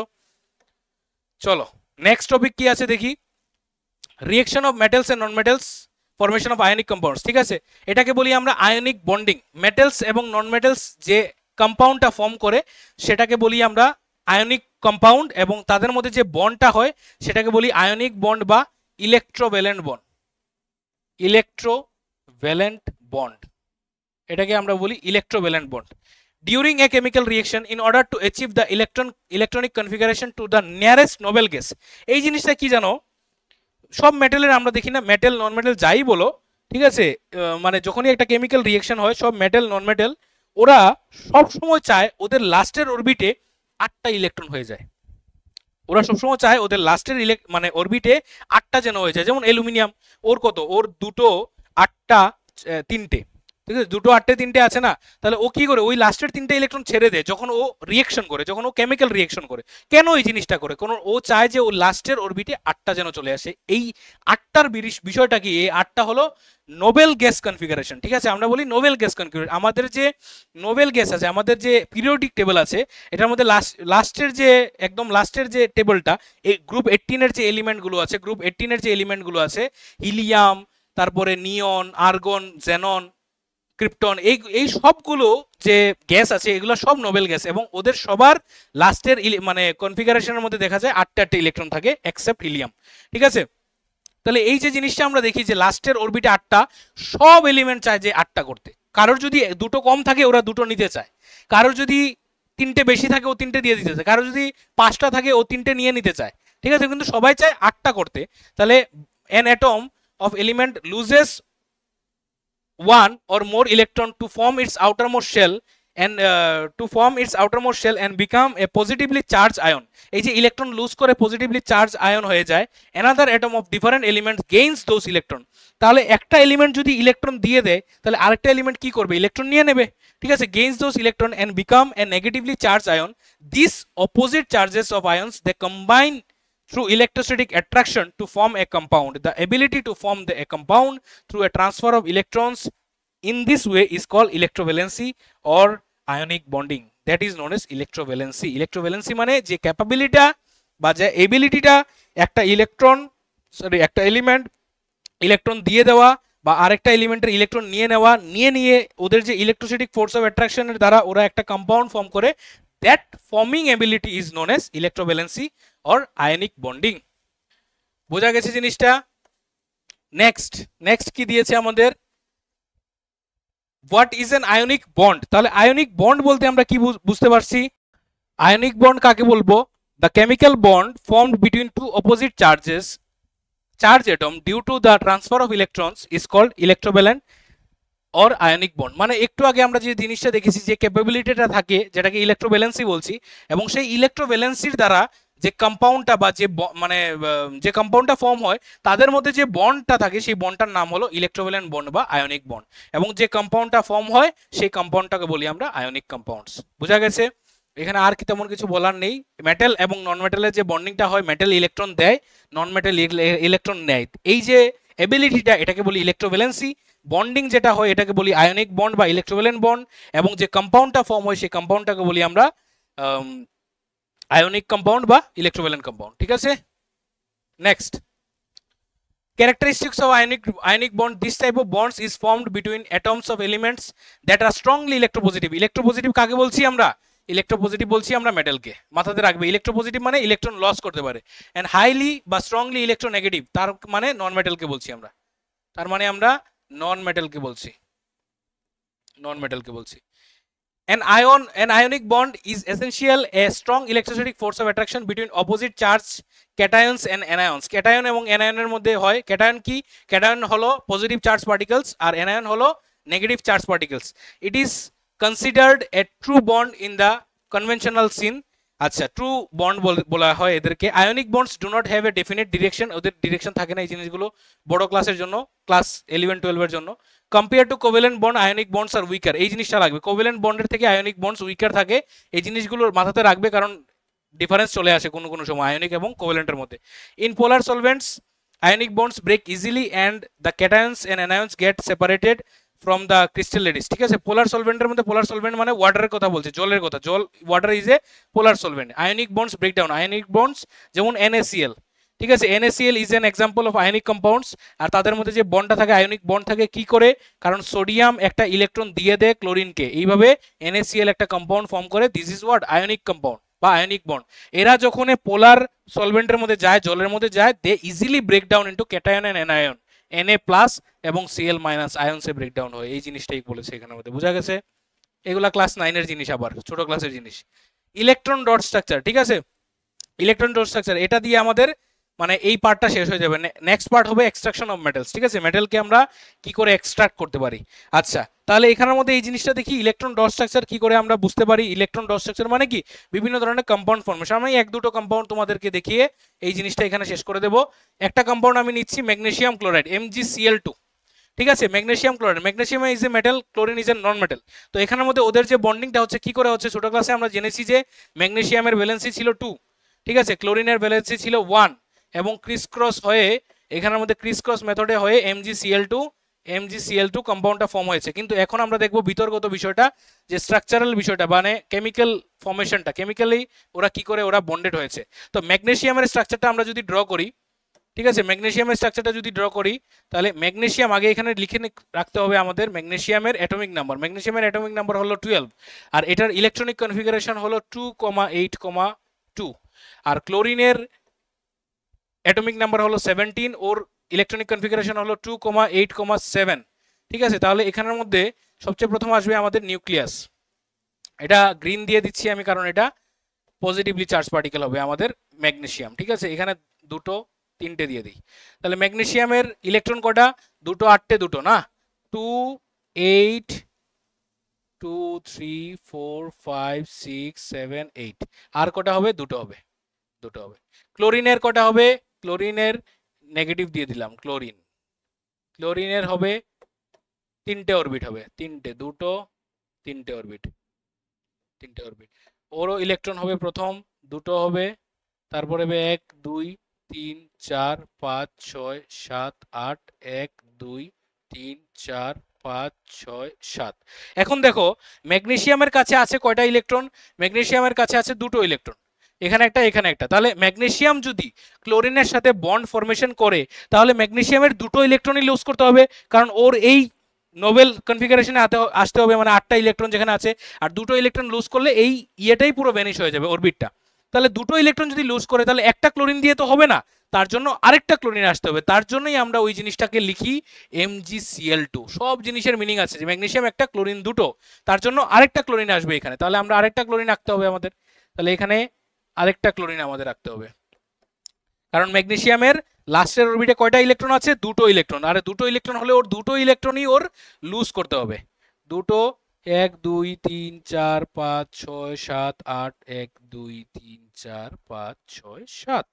তাহলে এখানের মধ্যে দেখো এই যে একটা ইলেকট্রন, এই একটা ইলেকট্রন মনে করো এই ক্লোরিনকে দিল, এই আরেকটা ইলেকট্রন এই ক্লোরিনকে দিল, তাহলে ম্যাগনেসিয়াম দুটো ইলেকট্রন দিয়ে দিল, এটা হলো Mg। তাহলে আর এটা হলো Cl, এটা হলো Cl। তাহলে Mg দুটো ইলেকট্রন দিয়ে কি হয়ে যায়, Mg2+ হয়ে যায়, কারণ দুটো ইলেকট্রন দিয়ে দিয়েছে +2, ওর পজিটিভ চার্জ বেড়ে গেছে। এখানে পজিটিভ চার্জ বেড়ে গেছে না, কারণ এখানে 12টা প্রোটন ছিল, আর এখানে 12টা ইলেকট্রন ছিল, তাহলে দুটো ইলেকট্রন চলে গেছে। তাহলে ইলেকট্রন কয়টা, 10টা ইলেকট্রন, ঠিক আছে। এখানে +12 -10, 10টা ইলেকট্রন, তাহলে নেট চার্জ কি, নেট চার্জ +2 হয়ে গেছে, মানে পজিটিভ চার্জ ওর বেড়ে গেছে। তাহলে ম্যাগনেসিয়াম 2+ প্লাস ক্লোরিন কয়টা আছে এখানের মধ্যে, এই ক্লোরিনটা কি হয়ে গেছে, এই ক্লোরিনটা Cl-, এই ক্লোরিনটাও Cl-, তাহলে এখানে লিখতে পারো +2Cl-, এখানে ব্র্যাকেট দিয়েও রাখতে পারো 2Cl-। তাহলে আলটিমেটলি কি কম্পাউন্ড ফর্ম হলো, MgCl2। এইভাবে আমাদের মানে ইলেকট্রনিক কনফিগারেশনটা আমরা ফর্ম করি, ঠিক আছে। ম্যাগনেসিয়াম ক্লোরাইডের একটা মানে কম্পাউন্ড ফর্ম হলো, this compound is known age ionic compound. আরেকটা ফরম্যাটে আমরা লিখতে পারি, ঠিক আছে, আরেকটা ফরম্যাটে আমরা লিখি। মনে করো আমরা নিলাম, কি নিলাম, AlCl3, এটা ইজি নিয়ে নেই।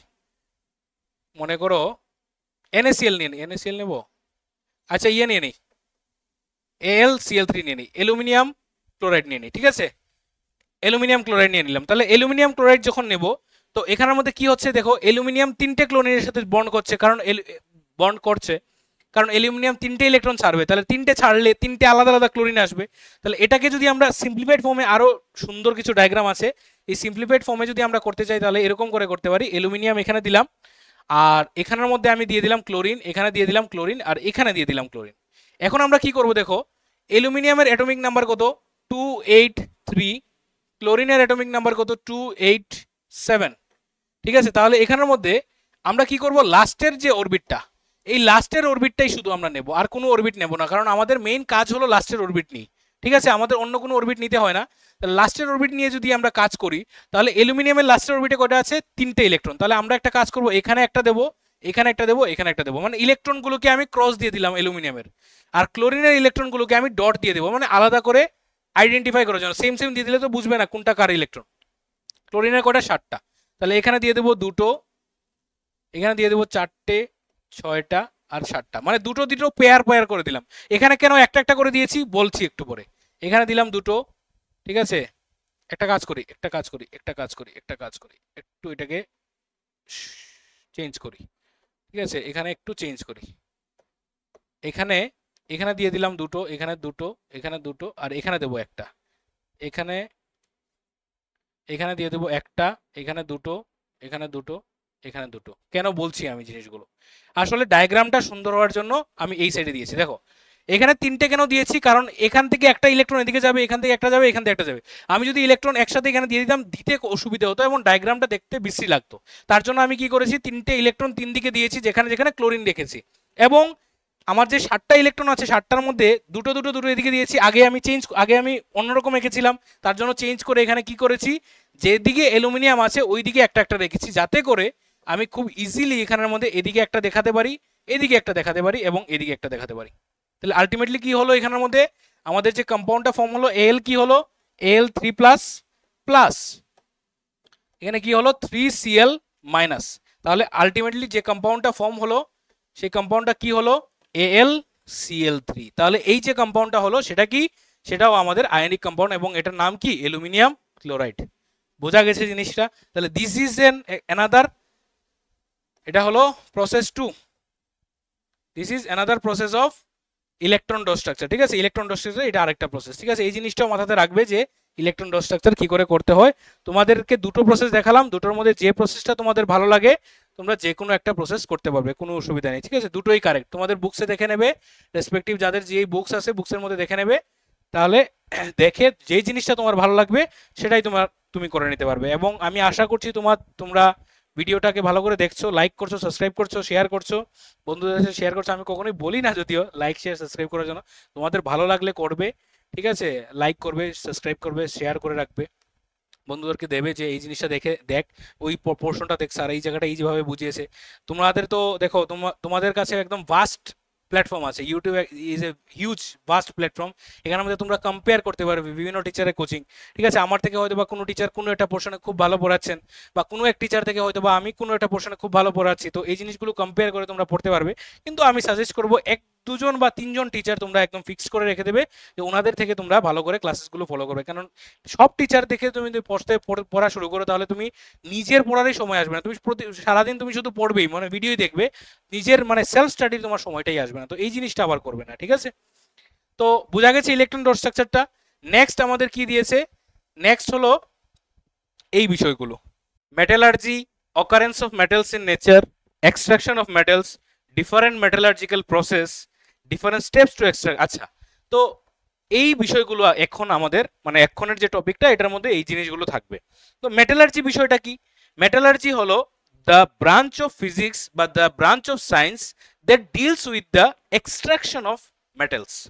মেটেলকে এক্সট্রাক্ট করার যে বিভিন্ন রকমের যত রকমের প্রসেস আছে সেগুলোর স্টাডিটাই হলো আমাদের মেটালার্জি, ঠিক আছে। Occurrence of metals in nature, নেচারের মধ্যে মেটালসগুলো কি করে থাকে, ঠিক আছে। সব মেটালস সব রকম ভাবে থাকে না, কিছু মেটাল অক্সাইডের সাথে মিশে থাকে, কিছু মেটাল ক্লোরাইডস এর সাথে মিশে থাকে, কিছু মেটালস একা থাকতে পারে, গোল্ড সিলভার এগুলা মানে ফ্রি স্টেটে থাকতে পারে, ঠিক আছে। এক্সট্রাকশন অফ মেটাল, মেটালকে কি করে আমরা এক্সট্রাক্ট করি, ডিফারেন্ট মেটালার্জিক্যাল প্রসেসেস, ঠিক আছে, কিভাবে আমরা মেটালকে এক্সট্রাক্ট করব, different steps in the extraction of metals, flux and slag, ঠিক আছে। এইটা খুব একটা ইম্পর্টেন্ট একটা পোর্শন, ফ্লাক্স জিনিসটা কি, স্ল্যাগ জিনিসটা কি, এটা দেখবো আমরা। তারপরে আলটিমেটলি যে আমরা বিভিন্ন স্টেপ থেকে মেটালকে এক্সট্রাক্ট করলাম, এটাকে ফার্দার আমরা রিফাইন কি করে করব, সেই মেটালগুলিকে রিফাইন কি করে করব সেটা দেখবো এখানে। তারপর হলো কোরোশন অফ মেটালস, মেটালের যে কোরোশন হয়, মেটালকে যদি বাইরে রেখে দিই কিছু সময়ের জন্য, তো আমাদের যে হিউমিডিটি আছে বা ওয়াটার ভেপার আছে বা তোমার কি বলে এটাকে এই অক্সিজেন আছে, এই সব জিনিসের সাথে মেটাল রিয়েক্ট করে এখানে কোরোশন হয়ে যায়। আয়রনের মধ্যে দেখি না আমরা জংকার পড়ে যে জিনিসটা, রাস্টিং অফ মেটাল বা কোরোশন যেটাকে আমরা বলি, উপরের যে লেয়ারটা যে মানে পড়ে যায় বা উপরের লেয়ারের মধ্যে একটা অক্সাইডস এর একটা লেয়ার পড়ে যায়, this is known as corrosion of metals and its prevention. কি করে আমরা প্রিভেন্ট করতে পারি, ফরমেশন অফ অ্যালয়েস, ঠিক আছে। অ্যালয় জিনিসটা কি, ঠিক আছে, আমরা ক্লাস 9-এ এটা পড়েছি যে অ্যালয় হলো মিক্সচার অফ মেটালস, ঠিক আছে, মিক্সচারের আন্ডারেই পড়ে, যে দুটো মেটালকে মিক্স করাই হলো অ্যালয়। অ্যালয় কেন করি আমরা, কি দরকার অ্যালয়, ঠিক আছে। অ্যালয়ের সাথে আরেকটা জিনিস রিলেটেবল আসে, অ্যামালগাম যেটাকে আমরা বলি। তো এই জিনিসগুলো আমরা কিছু এখানে দেখবো, ঠিক আছে। তো আমাদের সব থেকে উপরের যে টপিকগুলো এগুলোই মোস্ট ইম্পর্টেন্ট, এখান থেকে খুব লেস কোয়েশ্চেন্স আসে। তো সব থেকে বেশি ইম্পর্টেন্ট হলো এই মেটালার্জিক্যাল প্রসেসগুলো, different process of extraction metals, ঠিক আছে, ওই প্রসেসগুলোই আমাদের সব থেকে বেশি ইম্পর্টেন্ট। তো দেখি কি দিয়েছে এখানে। Metallurgy, the process of extracting and purifying metals from ores in a scientific and cost effective manner is known as metallurgy। মানে এই যে মেটালকে এক্সট্রাক্ট করা, ঠিক আছে, বা এক্সট্রাকশন করার যে স্টাডিটা, যে প্রসেসটা সেটাকে আমরা কি বলছি, মেটালার্জি বলছি। কি করে এক্সট্রাকশন করা হয়, সায়েন্টিফিক ভাবে এবং কস্ট ইফেক্টিভ ভাবে, মানে পয়সা বাঁচিয়ে এবং সায়েন্টিফিক ওয়েতে আমরা এক্সট্রাকশন করি, ঠিক আছে। That process is known age extraction of metals বা মেটালার্জি, ঠিক আছে। That process is known age metallurgy. Occurrence of metal in nature, দেখুন, in nature most of the metals are found in the form of various components, ঠিক আছে। Generally metals occur in the components such as oxides, কি কোনো কোনো metal oxide থাকে Al2O3, aluminium oxide থাকে, ঠিক আছে, Fe2O3, তোমার ফেরিক অক্সাইড থাকতে পারে, কার্বনেটসে থাকতে পারে, ঠিক আছে, ZnCO3 জিঙ্ক কার্বনেট ZnCO3 ফর্মে থাকতে পারে, সালফাইডস ফর্মে থাকতে পারে, ZnS জিঙ্ক সালফাইড এই ফরমেশনে থাকতে পারে, সালফেটসে থাকতে পারে, তারপরে তোমার কি বলে এটাকে ফসফেটসে থাকতে পারে, নাইট্রিসে থাকতে পারে, হ্যালাইটসে থাকতে পারে, বিভিন্ন রকম মানে ফর্মে ওরা থাকতে পারে, মানে অন্য বিভিন্ন ইম্পিউরিটিসের সাথে বন্ড হয়ে ওরা থাকে, তাই তো। However, a few metals like gold, platinum and silver are found in free stage। ওরা তো খুবই লেস রিঅ্যাক্টিভ, আমরা দেখেছিলাম মানে রিঅ্যাক্টিভ টেবিলের মধ্যে গোল্ড, সিলভার, প্ল্যাটিনাম, মার্কারি এরা খুবই নিচে থাকে, তো they are very less reactive. তো তারা সাধারণত এনভায়রনমেন্টের মধ্যে মানে একাই ওদেরকে পাওয়া যায়, ফ্রি স্টেটে ওদেরকে পাওয়া যায়, ঠিক আছে। আচ্ছা, তারপর কি দিয়েছে, what is meant by minerals. Minerals কি জিনিস এখন আমরা দেখবো। Minerals, what are minerals. Minerals আমরা তো খাই না সাধারণত, মিনারেলস আমরা বলি না, মিনারেলস আয়োডিন, আয়রন, এগুলো তো মিনারেলস, ক্যালসিয়াম ট্যালসিয়াম এগুলো মিনারেলস বলি না, শাকসবজির মধ্যে থাকে খুব বেশি পরিমাণে। এখানে মিনারেলস বলতে কি বলছে দেখি।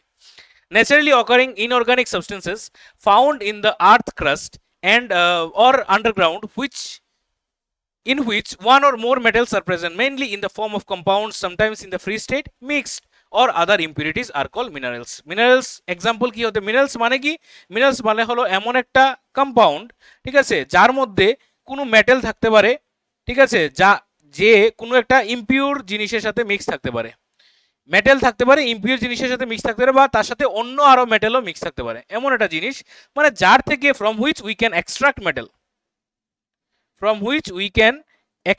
metal, যার থেকে আমরা মেটালকে এক্সট্রাক্ট করতে পারি, that R known age minerals, যদি আমরা বেসিক ডেফিনেশনটা বলি।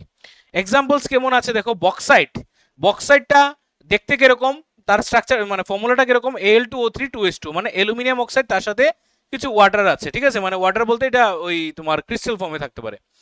ফেলসপার, ঠিক আছে, ডায়াস্পোর, ঠিক আছে, ফেলসপারটা কার, ওই পটাশিয়াম মানে পটাশিয়াম ডাইপোটাশিয়াম অক্সাইডও থাকতে পারে, মানে পটাশিয়াম অক্সাইড থাকতে পারে, অ্যালুমিনিয়াম অক্সাইড থাকতে পারে, আর তার সাথে অ্যালুমিনিয়ামের সাথে ওই সিলিকাটাও থাকতে পারে, ঠিক আছে। সিলিকা মানে সিলিকাই বলি এটাকে আমরা, SiO2 আর কি, ঠিক আছে। তারপর ডায়াস্পোর থাকতে পারে, ডায়াস্পোর হলো অ্যালুমিনিয়ামের একটা মনে করো মিনারেলস বলতে পারো, ঠিক আছে। আর সিমিলারলি মানে জিঙ্ক অক্সাইড হবে এটা, ঠিক আছে, জিঙ্কসাইডও বলে মোস্ট প্রবাবলি এটাকে, ঠিক আছে। জিঙ্ক অক্সাইড হতে পারে, zinc blend ZnS, zinc sulphide যেটা, সেটাকে আমরা জিঙ্ক ব্লেন্ডও বলি। দিস আর অল, ঠিক আছে, দিস আর অল মিনারেলস, ঠিক আছে। তা এদেরকে আমরা কি বলি, মিনারেলস বলি। মিনারেলস মানে কি, মানে এমন একটা মানে কম্পাউন্ড যার থেকে আমরা মেটালকে এক্সট্রাক্ট করতে পারি, বোঝা গেছে। আচ্ছা, অনেক রকমের হতে পারে এগুলা, বক্সাইট, ফেলসপার, এই তোমার কি বলে আয়রন হেমাটাইট, ঠিক আছে, তারপরে আরো অনেকগুলো জিনিস আছে, ঠিক আছে, মানে অভাব নেই। আচ্ছা, তো নেক্সট কি দিয়েছে, হোয়াট ইজ মিন্ড বাই ওর। এখন দেখো, মিনারেলস আর ওর এরা মোটামুটি সেম, কিন্তু এদের মধ্যে একটু একটা ডিফারেন্স আছে, ঠিক আছে। তো মিনারেলস মানে কি, মিনারেলস মানে হলো যার থেকে উই ক্যান এক্সট্রাক্ট মেটাল, ওর মানে কি, ওর মানে হলো এমন একটা জিনিস যার থেকে উই ক্যান এক্সট্রাক্ট মেটাল, তাহলে তফাৎটা কোন জায়গাতে, হোয়ার ইজ দ্য ডিফারেন্স, ঠিক আছে, ডিফারেন্সটা কোন জায়গাতে, ডিফারেন্সটা হলো এই জায়গাতে যে মেটাল কে এক্সট্রাক্ট করা যায় দুটো জায়গা থেকে, কিন্তু ওর থেকে তুমি ইজিলি এক্সট্রাক্ট করতে পারবে। ইউ ক্যান এক্সট্রাক্ট ইজিলি, ঠিক আছে, ইউ ক্যান এক্সট্রাক্ট, আমি হিন্দি কেন বলছি বারবার, আচ্ছা, you can extract easily, easily বা ইকোনমিক্যালি বলতে পারো, ইকোনমিক্যালি। আচ্ছা, যেখান থেকে আমরা ইজিলি এবং ইকোনমিক্যালি এবং খুবই মানে কি বলে এটাকে, মানে খুবই সহজ পদ্ধতিতে আমরা যেখান থেকে মেটালকে এক্সট্রাক্ট করতে পারবো সেটাকে আমরা বলবো ওর, ঠিক আছে। Minerals from which metals can be easily and economically extract, economically মানে খুব মানে কম পয়সায়, ঠিক আছে, মানে খুব ইজি প্রসেস, এক কথায় ইজি প্রসেস মানে কি, যেখানে ইকোনমিক্যালি মানে কম টাকা লাগবে, ঠিক আছে। ইকোনমিক্যালি এক্সট্রাক্টেড আর কলস ওর অফ দ্যাট মেটাল, ঠিক আছে। এক্সাম্পল কিরকম আছে দেখো, aluminium can be easily and economically extracted from bauxite. তাহলে বক্সাইটটা কি হবে, বক্সাইটটা তো মিনারেল তো হবেই হবে, আগেও মিনারেলের মধ্যে এক্সাম্পল দেখেছিলাম আমরা, বক্সাইটটা মিনারেল হবে তার সাথে আবার সে ওরও হবে, মানে bauxite is ore as well as it is mineral also, ঠিক আছে। যেমন bauxite is called ore of aluminium, similarly hematite, ঠিক আছে। হেমাটাইট এটা কি রেড হেমাটাইট বা সিম্পল হেমাটাইটও বলে, is an ore of iron because iron can be easily and cheaply extracted from hematite. Hematite থেকে আমরা আয়রনকে ইজিলি এক্সট্রাক্ট করতে পারি, তাহলে হেমাটাইটটাকে আমরা কি বলতে পারি, আয়রনের ওর বলতে পারি। কিন্তু however iron can not be iron can not be economically extracted. দেখো এক্সট্রাক্ট করা যাবে না সেটা বলেনি, বলেছে ইকোনমিক্যালি এক্সট্রাক্ট করা যাবে না, মানে ইজিলি এক্সট্রাক্ট করা যাবে না। কার থেকে, আয়রন পাইরেটস থেকে। তো আয়রন পাইরেটস থেকে আমরা ইজিলি এক্সট্রাক্ট করতে পারবো না, তার মানে আয়রন পাইরেটসটা আমাদের ওর হবে না, but it is mineral. Although iron pyrites is a mineral of iron, it is not consider an ore. বুঝতে পেরেছো জিনিসটা, মানে এমন একটা জিনিস, এমন একটা সাবস্টেন্স যেটা থেকে আমরা ইজিলি এবং ইকোনমিক্যালি মেটালকে বের করতে পারবো, দ্যাট ইজ নোন এস ওর। আর যেটার মধ্যে পারবো না সেটাকে আমরা মিনারেল বলবো। তাহলে যেটা থেকে পারছি সেটাকে মিনারেল বলবো এবং ওরও বলবো, আর যেটা থেকে পারবো না সেটাকে ওর বলবো না, কিন্তু মিনারেল বলবো। এখান থেকে তোমাদের একটা কোয়েশ্চেন আসে যে all ores are minerals but all minerals are not ore, ঠিক আছে। যত ওর পাবে সেগুলো সব মিনারেল, কিন্তু সব মিনারেল ওর হবে না, কারণ সব মিনারেল থেকে তুমি ইজিলি এবং ইকোনমিক্যালি এক্সট্রাক্ট করতে পারবে না। What is gang? গ্যাং জিনিসটা কি? How many types of gangue are there and what are they? Gangue জিনিসটা হলো অ্যান আনওয়ান্টেড বা দ্য আনওয়ান্টেড ইম্পিউরিটিস, মানে ইম্পিউরিটিস যেটা থাকে আমাদের মেটালের সাথে mixed with the main metallic substances in a mineral are call gangue. Gangue হলো আমাদের যে মিনারেলটা, ঠিক আছে, আমাদের যে মিনারেলটা, সেই মিনারেল থেকে আমরা কি করি, মিনারেল থেকে আমরা কি করি, মেটালকে এক্সট্রাক্ট করি। তাহলে এই যে মেটালকে এক্সট্রাক্ট করলাম, তাহলে মেটালকে এক্সট্রাক্ট যদি করি আমি, তাহলে আরেকটা কি জিনিস তার থেকে বেরিয়ে আসবে, ইম্পিউর জিনিসটা। তাহলে সেই ইম্পিউরিটিটাকে আমরা কি বলি, গ্যাং বলি, ঠিক আছে। The unwanted impurities mixed with the main metallic substance in a mineral is called gang.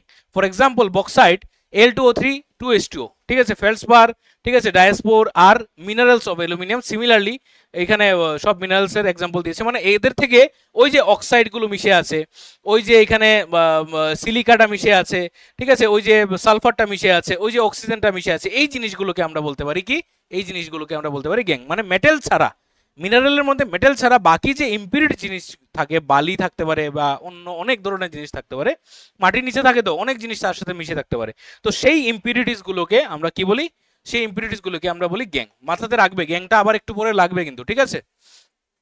Next কি দিয়েছে আমাদের, এক্সট্রাকশন অফ মেটালস। প্রসেসটা কি, we know that metals exist in ores in the form of various metallic compounds, therefore metals are extracted from their ores through suitable reduction process। দেখো কি প্রসেসে আমরা করি, রিডাকশন প্রসেস, এই জিনিসটা মাথাতে রাখবে।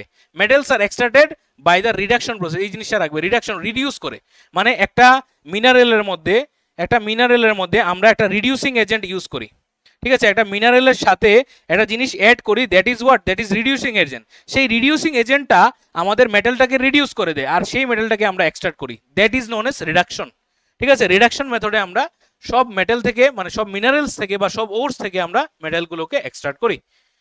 আচ্ছা, the process of obtaining metals from its ore with suitable reduction method is called extraction of metals. Different metallurgical process, বিভিন্ন রকম প্রসেস আছে। সবচেয়ে প্রথম হলো electrolytic reduction. What is electrolytic reduction?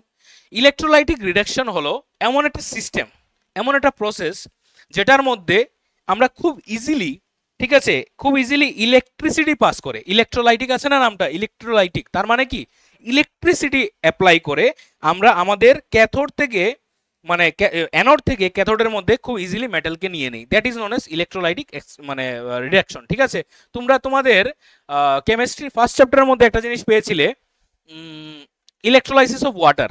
ঠিক আছে, মনে আছে জিনিসটা মোটামুটি, যে ওয়াটার পার্টিকেলস ব্রেকডাউন হয়, H প্লাস আর OH মাইনাসে ব্রেকডাউন হয়, মোটামুটি কিছুটাই এরকম। ঠিক আছে, আমরা জিনিসটা বুঝবো আরো ভালো করে। দেখি এখানে কি লেখা আছে, metals that R placed at the top of the reactivity series. এখন দেখো রিঅ্যাক্টিভিটি সিরিজের এখানে একটা ইম্পর্টেন্স চলে আসবে। মেটালের রিঅ্যাক্টিভিটি সিরিজ আমরা দেখেছি, কিছু দেখা যায় হাইলি রিঅ্যাক্টিভ, কিছু দেখা যায় মডারেট রিঅ্যাক্টিভ, আর কিছু দেখা যায় লেস রিঅ্যাক্টিভ। এখন তিনটে টাইপের মেটাল আছে এখানে, highly reactive, moderate, less reactive. এখন হাইলি রিঅ্যাক্টিভ মেটালগুলোকে একটা প্রসেসে এক্সট্রাকশন করা হয়, মডারেটগুলোকে আরেকটা প্রসেসে, এবং লেস রিঅ্যাক্টিভগুলো তো অটোমেটিক্যালি রিডাকশন, সেলফ রিডাকশন হয়ে যায় ওরা। ঠিক আছে, কারণ ওদের সাথে বেশি কিছু মানে মিশানো থাকে না। ঠিক আছে, বা ওদেরকে নর্মালি আমরা পিওর করে নিতে পারি। ঠিক আছে, তো আমাদের মেইন টেনশন হলো হাইলি রিঅ্যাক্টিভ যারা আর মডারেট রিঅ্যাক্টিভ যারা। তো এখানে কি বলেছে, top of the reactivity series are highly electropositive, তারা খুব ইলেকট্রোপজিটিভ থাকে। আমরা আগে দেখেছি জিনিসটা, যে মেটালগুলো ইজিলি ইলেকট্রন ছেড়ে দেয় যারা খুব উপরে থাকে। তো they are very much highly electropositive and thus very reactive, তারা প্রচন্ড পরিমাণে রিঅ্যাক্টিভ থাকে। Due to their strong affinity for oxygen, অক্সিজেনের জন্য যে স্ট্রং এফিনিটিটা থাকে, ওই যে আমরা দেখেছি L2O3, মনে করো L2O3, ঠিক আছে, বা মনে করো K2O, ঠিক আছে, potassium oxide.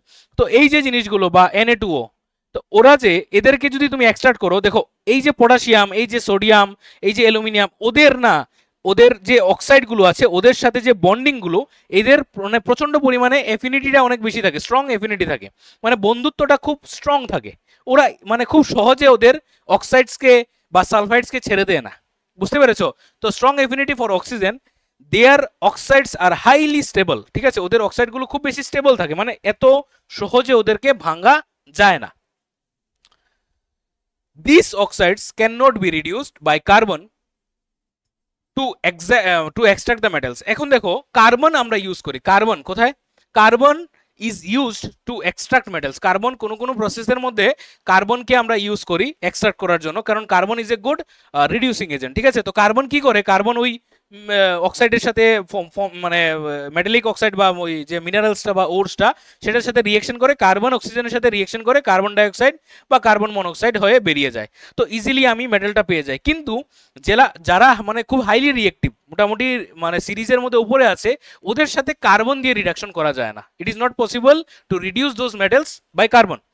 In such cases the metal extracted by their electrolysis or molten hydroxide or chloride salts। ঠিক আছে, তো ওদেরকে কিভাবে করা হয়, the metal is extracted by the electrolysis প্রসেসে করা হয় মোল্টেন হাইড্রোক্সাইড দিয়ে বা ওদের ক্লোরাইডস দিয়ে, ক্লোরাইড সল্টস দিয়ে। ঠিক আছে, মনে করো আজকে যদি আমি কপারকে যদি এক্সট্রাক্ট করতে চাই, তাহলে কপারের CuSO4 মনে করো সলিউশন দিয়ে দেবো আমি এস ইলেকট্রোলাইট।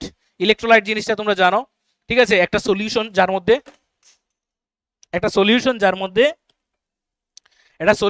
মধ্যে ইলেকট্রিসিটি পাস হয়। ঠিক আছে, যার মধ্যে ইলেকট্রিসিটি পাস হয়, that is known as what, that is known age electrolyte. তো যে মেটালটা আমরা এক্সট্রাক্ট করব তারই একটা ক্লোরাইডস দিয়ে দিতে পারি, তার একটা মনে করো হাইড্রোক্সাইড দিয়ে দিতে পারি, মোল্টেন হাইড্রোক্সাইড, বা যে কোনো একটা সলিউশন দেবো যার মধ্যে দিয়ে ইলেকট্রিসিটি ইজিলি পাস করতে পারে। Using a suitable electrolytic method, this process is called electrolytic reduction. Metals like sodium, potassium, calcium, magnesium etcetera are extracted using this method. এই ধরনের মেটালসগুলিকে আমরা এক্সট্রাক্ট করি। ঠিক আছে, কোন মেথডে, ইলেকট্রোলাইটিক রিডাকশন। বোঝা গেছে জিনিসটা? আচ্ছা, ইলেকট্রোলাইটিক রিডাকশনটা হয় কি করে দেখো, এখানে আছে, আচ্ছা নেই না, ডায়াগ্রামটা নেই, ডায়াগ্রামটা আচ্ছা আমি একটা কাজ করি, তোমাদেরকে এই ইলেকট্রোলাইটিক রিডাকশনটা না রিফাইনিং যখন আমি বোঝাবো তখন আমি জিনিসটা বুঝিয়ে দেবো, কারণ রিফাইনিং এর সময় আমার জিনিসটা আবার তোমাদেরকে পড়াতে হবে। ঠিক আছে, তো একটু আপাতত মাথাতে রাখো যে ইলেকট্রোলাইটিক রিডাকশন প্রসেসে যে মানে মেটালকে এক্সট্রাক্ট করা হয়, কি করে করা হয়, কিভাবে মেটাল এক্সট্রাক্ট হয়, আমি জিনিসটা দেখিয়ে দেবো। ঠিক আছে, টেনশন করতে হবে না। ঠিক আছে, no need to worry, I will explain all those things. আচ্ছা, carbon reduction. What is carbon reduction? Metals that are moderately reactive and are placed in the middle of the reactivity series can be extracted by carbon reduction.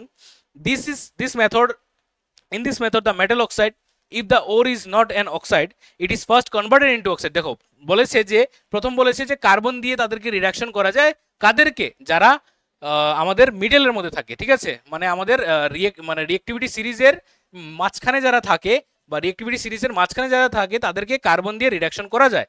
এবং এই মেথডের মধ্যে metal oxide, যদি oxide না থাকে তাহলে তাকে প্রথম আগে অক্সাইডে কনভার্ট করতে হবে, ঠিক আছে, is reduced by carbon at high temperature to obtain the metal. কোন ধরনের মেটালকে আমরা এক্সট্রাক্ট করি? Iron, zinc, lead, nickel etcetera, এই ধরনের মেটালগুলোকে আমরা এক্সট্রাক্ট করি বাই কার্বন রিডাকশন, ঠিক আছে। এক্সাম্পল দেখো, zinc oxide. Zinc oxide is mixed with powder coke. Coke মানে কি? কোকের পাউডার মানে হলো carbon. And heated about 1400 degree Celsius, মানে হাই টেম্পারেচারে ওকে হিট করতে হবে 1400 degree Celsius. Zinc oxide is reduced by coke to form metallic zinc. এই যে দেখো, জিঙ্ক অক্সাইডের সাথে যখন কার্বনের সাথে রিডাকশন করা হচ্ছে, কার্বন অক্সিজেনের সাথে ফর্ম করবে না, তাহলে কার্বন জিঙ্কে কি করছে? রিডিউস করছে এখানে, ঠিক আছে, আর নিজে অক্সিডাইজ হয়ে যাচ্ছে এবং জিঙ্ক আর কার্বন মনোক্সাইড গ্যাস হিসেবে বেরিয়ে আসছে। তাহলে জিঙ্কটা আমরা পেয়ে গেলাম। এখন এই যে জিঙ্কটা পেলাম, এটা কিন্তু আমি পুরো ফাইনালাইজ মানে পেয়ে যাইনি। এই জিঙ্কটাকে আমরা আবার আমাদের ওই রিফাইনিং করতে হবে, ইলেকট্রোলাইটিক রিফাইনিং করতে হবে, ঠিক আছে। ওই লাস্টে যে আমি বলেছিলাম রিফাইনিংটা বুঝাবো, যে এখানে যে জিঙ্কটা পাওয়া গেছে এটার থেকে একদম পিউরেস্ট ফর্ম অফ জিঙ্ক আমরা কি করে বের করব, that process is known as refining of metals, যেটা ইলেকট্রোলাইটিক রিফাইনিং এর মতোই মোটামুটি কিছুটা সেম জিনিস। তার জন্য এটা একটার মধ্যেই তোমাদেরকে বুঝিয়ে দেবো আমি। In this process, powder coke is used as the reducing agent. Additionally, carbon monoxide produced from the incomplete combustion of carbon also act as a reducing agent, ঠিক আছে। তাহলে এখানে ওই কার্বন মনোক্সাইড যেটা বেরিয়েছে এটাও একটা রিডিউসিং এজেন্টের মতো কাজ করে, সেই জিনিসটা বলে দিল আর কি। Self reduction, metals that are placed below hydrogen in the reactivity series are very less reactive in their extraction. ওরা নিজে নিজে সেলফ রিডাকশন হয়ে বেরিয়ে আসে, ঠিক আছে, ওদের জন্য মানে ততটা বেশি পরিশ্রম করতে হয় না, ঠিক আছে। Reducing agent is use, no external reducing agent is used, this ores are reduced to metal by applying heat alone, ঠিক আছে, শুধু হিট দিলেই এদের থেকে মানে ইম্পিউরিটিস গুলো বেরিয়ে আসে, ওরা নিজে নিজে এক্সট্রাক্ট হয়ে যায় আর কি, সেলফ রিডাকশন প্রসেসে। Metals like copper, mercury, silver etcetera, argentum আমরা বলি এটাকে, ঠিক আছে। আচ্ছা, thermite process, it is very important process. Thermite প্রসেসটা অনেক কোয়েশ্চেনের মধ্যে আমি দেখেছি যে তোমাদের সিবিএসসির মধ্যে বা টিবিএসসির মধ্যেও আসে, ঠিক আছে, থার্মাইট প্রসেসটা আসে। হোয়াট ইজ থার্মাইট প্রসেস, বা in thermite process which metal is use to extract metal, এরকম আসে, ঠিক আছে। তো এটা মাথাতে রাখবে, certain metal oxides when heated with powder aluminium, ঠিক আছে, অ্যালুমিনিয়াম দিয়ে যখন আমরা রিঅ্যাকশন করি, aluminium is also act as an reducing agent, মাথাতে রাখবে। Name a metal which act as a reducing agent, answer লিখে দেবে অ্যালুমিনিয়াম। আনসারগুলো লিখে নাও, এখনই লিখে নাও, ঠিক আছে, আমি যখন কথাগুলো বলছি না তখনই সঙ্গে সঙ্গে লিখে নাও, ভালো হবে জিনিসগুলো, ঠিক আছে, তো তোমার একসাথে সঙ্গে সঙ্গে নোট হয়ে যাবে। Aluminium at high temperature get reduced by aluminium to form molten metal, this process is known as goldsmith thermite process. এটাকে গোল্ডস্মিথ থার্মাইট প্রসেস বলে, কারণ এটা সোনার দোকানে ম্যাক্সিমাম কেসে ইউজ করা হয় আর কি, তার জন্য হয়তো বা। Metals like iron, chromium, manganese etcetera are extracted by using this method, ঠিক আছে। অ্যালুমিনিয়াম দিয়ে রিডাকশন যে প্রসেসটা করা হয়, that process is known as thermite process, মনে থাকবে তো? আচ্ছা, এক্সাম্পল দেখো, ওই যে ফেরিক অক্সাইডের সাথে যখন অ্যালুমিনিয়াম দিয়ে আমরা রিডিউস করছি, তখন অ্যালুমিনিয়াম কি করছে, মানে আয়রনকে কি করছে, রিডিউস করে দিচ্ছে এবং নিজে অ্যালুমিনিয়াম অক্সাইড তৈরি হচ্ছে, মানে নিজের অক্সিডেশন হচ্ছে। Ferric oxide reacts with aluminium powder, a large amount of heat is release, এটা হিট রিলিজ হয়, তার মানে কি, that means what, it is an example of exothermic reaction. তাহলে thermite process is an example of exothermic reaction, আসতে পারে, ঠিক আছে, এক্সামে কোশ্চেন আসতে পারে। Ferric oxide is reduced to molten iron metals. আচ্ছা, to be noted, this reaction is called thermite reaction. আচ্ছা, practical applications মানে application কোথায় কোথায় ইউজ করা হয়, using the thermite process, broken parts of railway tracks, ঠিক আছে, tram lines, large iron machinery and ships are joined together. বাহ, this is known as thermite welding, ঠিক আছে, thermite welding বলে এদেরকে। আচ্ছা, this process is also used to extract metals like chromium and manganese, এদেরকে extract করার জন্য use করা হয়, ঠিক আছে, আমরা তো দেখেছি এক্সট্রাকশনের জন্য আমাদের অ্যালুমিনিয়ামকে ইউজ করা হয়, ঠিক আছে, and that process is known as thermite process। বারবার আমি বলছি জিনিসগুলো যেন তোমাদের একদম সঙ্গে সঙ্গে মুখস্থ হয়ে যায়। Calcination, the concentrated ore is heated with a furnace at a temperature below its melting point, ঠিক আছে।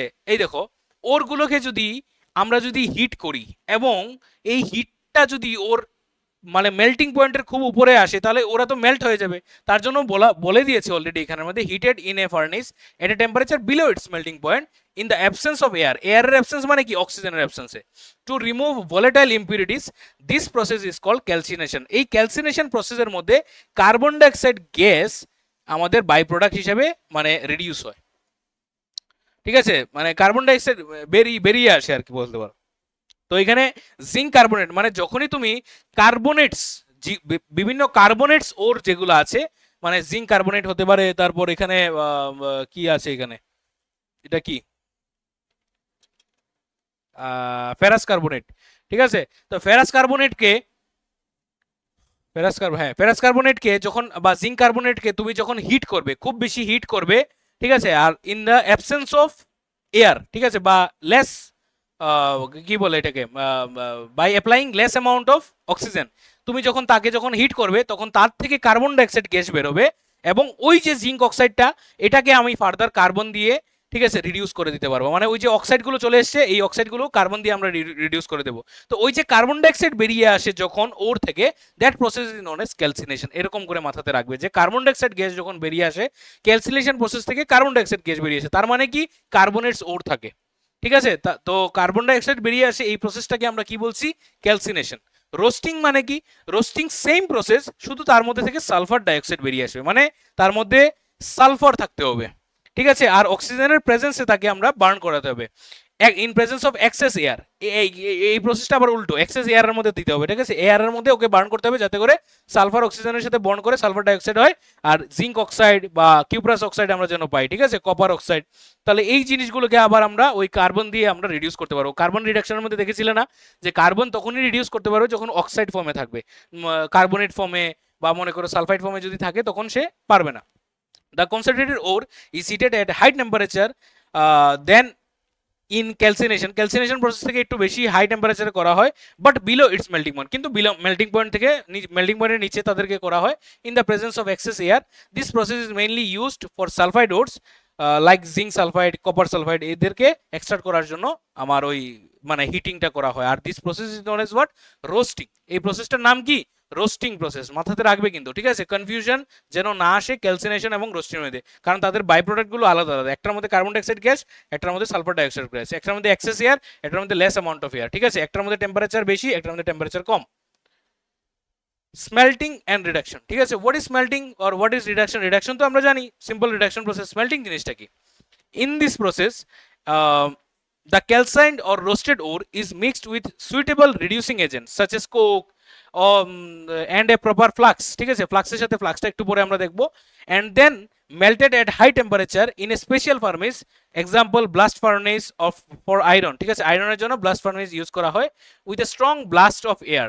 As a result, the metal oxide is reduced in the metal, thus smelting and reduction occur simultaneously in this process, ঠিক আছে। তো এখানে মধ্যে smelting এবং reduction both হয়। Smelting মানে জিনিসটা কি, ওই যে গলানোটা, ঠিক আছে, ওদেরকে মানে রিডিউস করা হয়, যে কি বলে এটাকে, মেল্টেড, ওই তো গলানোটা আর কি, মানে কোক দিয়ে প্রথম রিডিউস করা হয় এবং তাদেরকে মেল্ট করা হয়। তার জন্য কি হয়, তার জন্য সাইমালটেনিয়াসলি আমার রিডাকশনও হয়ে যায় এবং মেল্ট হয়ে মানে আমার মেটালটাও বেরিয়ে আসে। That process is known as smelting and reduction, ঠিক আছে। একসাথে এই প্রসেসগুলো স্মেল্টিং এবং রিডাকশনটা সাইমালটেনিয়াসলি হয় আর কি, ঠিক আছে। আচ্ছা, স্মেল্টিং জিনিসটা কি, গলানো। সিম্পলি মাথাতে রাখতে পারো, মেল্টিং এর মতোই একটা কাইন্ড অফ প্রসেস, কিন্তু তার মধ্যে মানে কোক দিয়ে তাকে রিডিউসও করা হয় একসাথে। What is flux and what is slag, ঠিক আছে। আগে ফ্লাক্স জিনিসটা কি আমরা দেখি। During the extraction of metals certain selected substances are added to the ore that chemically react with the unwanted impurities present in the ore to form a fusible compound. These substances are called fluxes, ঠিক আছে। কি বলেছে এখানে, এখানে বলেছে যে আমরা যখন মেটালকে এক্সট্রাক্ট করি, ঠিক আছে, বা মেটালকে এক্সট্রাক্ট করি, বা মনে করো মিনারেলস থেকে এক্সট্রাক্ট করি, বা ওর থেকে যখন এক্সট্রাক্ট করি, তখন এদেরকে আমরা কি করি, হিট করি। কোনো প্রসেসে আমরা দেখেছি না, হিট করি। তো এই হিট করার আগে ওদের সাথে কিছু ইম্পিউরিটিস মিশানো হয়, ঠিক আছে, মানে ইম্পিউরিটিস না, কোনো একটা জিনিস মিশানো হয়, ইম্পিউরিটিস না, ঠিক আছে, এনিথিং দ্যাট ইজ মানে কোনো একটা জিনিস ওর সাথে মিশানো হয়।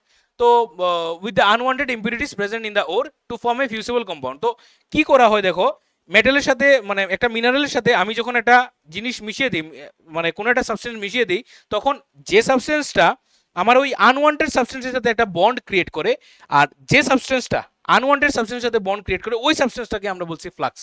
আর আনওয়ান্টেডটা কি ছিল? গ্যাং। মাথাতে মনে আছে তো? মানে মিনারেলের মধ্যে কি থাকে? মেটাল থাকে, আনওয়ান্টেড সাবস্টেন্স মানে ইম্পিউরিটিস গুলো থাকে, ইম্পিউরিটিস গুলোকে আমরা বলি গ্যাং। আর ফ্লাক্স কি? ফ্লাক্স হলো এমন একটা জিনিস সে কি করে? গ্যাং এর সাথে বন্ড ক্রিয়েট করে।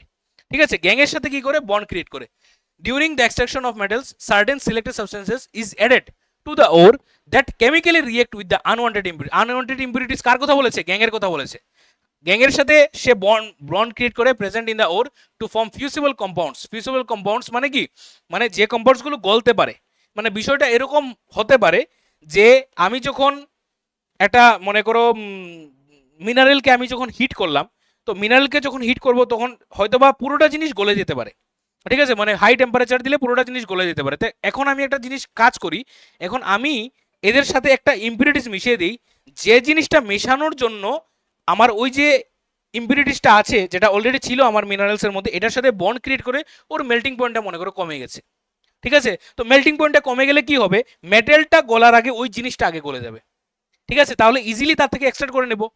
বুঝতে পারছো জিনিসটা? মানে আমি যখন হিট করি তখন আমার মেটেলও গলে যায়, আমার আনওয়ান্টেড জিনিসটাও মানে ইম্পিউরিটিসটাও গলে যায়, তো আমি ইজিলি তার থেকে এক্সট্রাক্ট করতে পারছি না। তো আমি একটা কি কাজ করলাম? আমি করলাম যে একটা জিনিস মিশিয়ে দিলাম, যে জিনিসটা আমার ওই আনওয়ান্টেড জিনিসের সাথে একটা বন্ড ক্রিয়েট করলে কি হলো? ওর মেল্টিং পয়েন্টটা কমে গেল ফর এক্সাম্পল। তো মেল্টিং পয়েন্টটা কমে যদি যায়, তাহলে আমি যখন হিট করবো তখন ওইটা আগে গলে যাবে, তো ওইটাকে ইজিলি আমরা সরিয়ে দেবো, মেটালটাকে ইজিলি পেয়ে যাবো। এই কারণের জন্যই আমরা ফ্লাক্সকে যদিও অ্যাড করি। ঠিক আছে, this substance are called flux. Slag জিনিসটা কাকে বলি? The molten substances formed by the chemical reaction. ওই যে বলেছে molten substances formed by the chemical reaction between the flux and the gangue or impurities present in the ore are called slag. এখন slag জিনিসটা কি? slag is the result of the mixture of flux and slag. flux আর impurities মানে gangue. ঠিক আছে, এদেরকে mixture করে যে জিনিসটা তৈরি হয় এটাকে আমরা বলছি স্ল্যাগ। এবং তার মোটামুটি মেল্টিং পয়েন্টটা কমই থাকে। ঠিক আছে, যাতে করে মেল্ট মানে হিট করলে সে তাড়াতাড়ি গলে বেরিয়ে আসে। বুঝতে পেরেছো? This are different process of extracting metals. আমরা এখনো কিন্তু মেটালের এক্সট্রাকশনটাই পড়ছি। বিভিন্ন প্রসেসে আমরা ক্যালসিনেশন দেখেছি, রোস্টিং দেখেছি, আমরা কার্বন রিডাকশন দেখেছি, থার্মাইট প্রসেস দেখেছি, এখন ফ্লাক্স অ্যাড করে আমরা দেখছি। ঠিক আছে, তো বিভিন্ন প্রসেসে আমরা আমাদের মেইন টার্গেটটা কি? মেইন টার্গেটটা হলো রিডাকশন করা, কিভাবে রিডিউস করতে পারি। ফ্লাক্স আরও টু টাইপস, অ্যাসিডিক ফ্লাক্স আর একটা হলো বেসিক ফ্লাক্স। এখন দেখো অ্যাসিডিক ফ্লাক্সটা আমরা তখন অ্যাড করি যখন আমাদের গ্যাংটা বেসিক থাকে। ঠিক আছে, বেসিক গ্যাং যদি থাকে তাহলে অ্যাসিডিক ফ্লাক্স অ্যাড করব। আর যদি আর বেসিক ফ্লাক্স তখন অ্যাড করব যখন গ্যাংটা আমাদের অ্যাসিডিক গ্যাং থাকে। বুঝতে পেরেছো? যেমন acidic flux are acidic oxides. ঠিক আছে, acidic flux are acidic oxides examples oxide of non metals like silica. ঠিক আছে, সিলিকার অক্সাইড, বোরন অক্সাইড, এই সিলিকাইটাকে বলি। ঠিক আছে, boron oxide, this are all acidic oxide. তো এদেরকে কখন অ্যাড করা হবে? আমাদের ইম্পিউরিটির সাথে মানে আমাদের মিনারেলের সাথে বা ওরের সাথে এদেরকে কখনই অ্যাড করা হবে যখন আমাদের গ্যাংটা বেসিক থাকবে। ঠিক আছে, বেসিক ফ্লাক্স কাকে বলা হবে? Basic flux are the basic oxides of মেটালের যে অক্সাইডগুলো থাকে এদেরকে বলি বেসিক ফ্লাক্স। এদেরকে অ্যাড করা হয়, অ্যাড করে গ্যাংয়ের সাথে বন্ড ফর্মেশন করে স্ল্যাগ তৈরি করা হয়। ঠিক আছে, প্রপার্টিজ অফ স্ল্যাগস বা দেখো স্ল্যাগসের প্রপার্টিজ আর ফ্লাক্স কেন অ্যাড করা হয়, মোটামুটি জিনিসটার আনসার সেমই। Slug has low melting point, যে জিনিসটা আমি বলেছিলাম যে স্ল্যাগের মেল্টিং পয়েন্ট লো থাকে। আর স্ল্যাগ কি করে বানানো হয়? ফ্লাক্স আর গ্যাংকে মিক্সড করে। ঠিক আছে, in the molten state slag is lighter than molten metals and does not mix with it. এই যে কত বড় একটা হেল্প হয়ে গেল। as a result the molten slag floats as a separate layer over the molten metals, making it easy to remove. The slag floating over the molten metals protects the metal from being reoxidized by atmospheric oxygen. কতটুক help করে দেখো, উপরে বেশি থাকে নিচে metal থাকে, তো এটাকে সরিয়ে ইজিলি আমরা মেটালটাকে এক্সট্রাক্ট করে নিতে পারবো। ঠিক আছে, this are the benefits of adding flux with gangue. ঠিক আছে, এবং স্ল্যাগ তৈরি করা বলতে পারো। ঠিক আছে, রিফাইনিং অফ মেটালস, আমি বলেছিলাম না এক্সট্রাকশনটা এইখানে বলবো, তো এই জিনিসটা চলে এসেছে। Refining of metals, although metals are extracted from ores by various processes, the metals obtained in this way are not completely pure. এই যে এতগুলো প্রসেস দেখেছি, এতগুলো প্রসেস, এদের মধ্যে থেকে মেটালগুলোকে যে এক্সট্রাকশন করা হয়, দিস আর অল মানে সবগুলো থেকেই পিওর মেটাল পাওয়া নাও যেতে পারে। ঠিক আছে, মানে পিওরেস্ট ফর্মটা আমরা যদি পেতে চাই এবং মানে তুমি যদি হাই প্রাইসে যদি মার্কেটে বিক্রি করতে চাও, তাহলে মানে ওই প্রসেসগুলো দিয়ে হবে না। They contain many kinds of impurities, therefore the extracted metals need to be refined among the various refining methods, the electrolytic refining methods are particularly preferred. ঠিক আছে, অনেকগুলো রিফাইনিং মেথড আছে, তার মধ্যে থেকে ইলেকট্রোলাইটিক রিফাইনিংটা হলো সবথেকে বেস্ট, মানে এটার মধ্যে কোনো চান্স নেই ইম্পিউরিটি থাকার। ঠিক আছে, there is like you can say there is 0% chance, 0% chance of having impure metals in the pure content। ঠিক আছে, a suitable aqueous solution of a salt or the impure metals is used as electrolyte। একটু আগে বলেছিলাম যে electrolyte হিসেবে কি ব্যবহার করা হয়, যে মেটালটাকে এক্সট্রাক্ট করা হবে তার সল্ট বা তার কোনো একটা মল্টেন স্টেজে তার কোনো একটা অক্সাইড ইউজ করা হতে পারে। ঠিক আছে, বা সালফাইড, যে কোনো কিছু, তার ক্লোরাইডস ইউজ করতে পারো। দেন দ্য impure or settlers, আচ্ছা impure or হবে না, impure settle as insoluble matter below the anode, this insoluble residue is called anode mud। আচ্ছা, in many cases anode mud is stored as available matter। আচ্ছা, পরে দেখবো আমরা। তো এখানের মধ্যে প্রসেসটা দেখো কি হচ্ছে, প্রসেসটা একটু আগে আমি চেঞ্জ করি, না হলে তোমরা বুঝতে পারবে না, একটু দাঁড়াও। এই, ঠিক আছে, এটা থাকুক। এখন দেখো সিচুয়েশনটা প্রথমে এরকম থাকে। ঠিক আছে, এই সেটআপটা দেখতে পাচ্ছ তো, মোটামুটি দেখা যাচ্ছে। আমি চেষ্টা করি এই জায়গাগুলোকে আন্ডারলাইন করে এরকম ব্ল্যাক দিয়ে দিতে। ঠিক আছে, এখানে একটা সেল আছে, দেখো প্রথমত একটা সেল আছে, সেলের এটা পজিটিভ টার্মিনাল, এটা নেগেটিভ টার্মিনাল। পজিটিভ টার্মিনালটা একটা রডের সাথে connected, that rod is known age anode, এটাকে আমরা বলি অ্যানোড। কোনো ডাউট আছে? ঠিক আছে, আমরা এখানে কার এক্সট্রাকশন করছি, কপারের করছি, অ্যানোড। ঠিক আছে, আচ্ছা, আর ওইদিকে কানেকশন আছে আমাদের আরেকটা রডের সাথে, that rod is known age cathode, এটাকে আমরা ক্যাথোড বলি। কোনো ডাউট আছে? Negative terminal is known age cathode.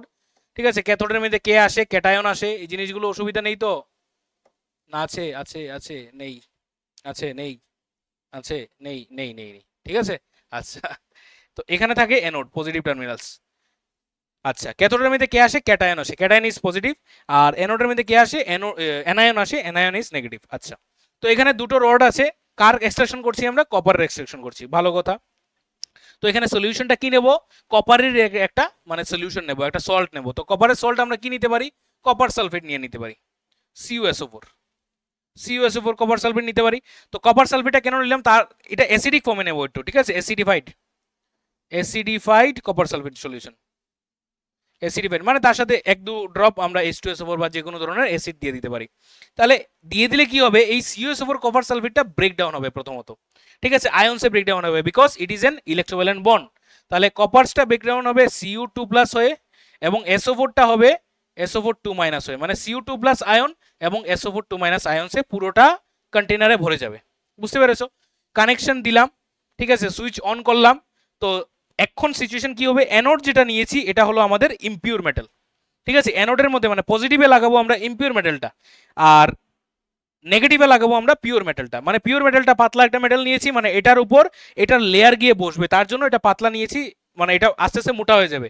আর এটা তো আমার ইম্পিউরিটিস অলরেডি ছিল, মানে আমি বিভিন্ন প্রসেস থেকে স্টার্ট করেছি, তো এটা আমার ইম্পিউরিটিসটা আছে, এটা মানে এটা মোটা আছে। ঠিক আছে, তো আমি যখন মেথডটা মানে আমি যখন প্রসেসটা অন করব, সুইচটা অন করব, তখনই আমরা দেখব কি যে ইলেকট্রিসিটি ফ্লো হওয়া শুরু হয়েছে।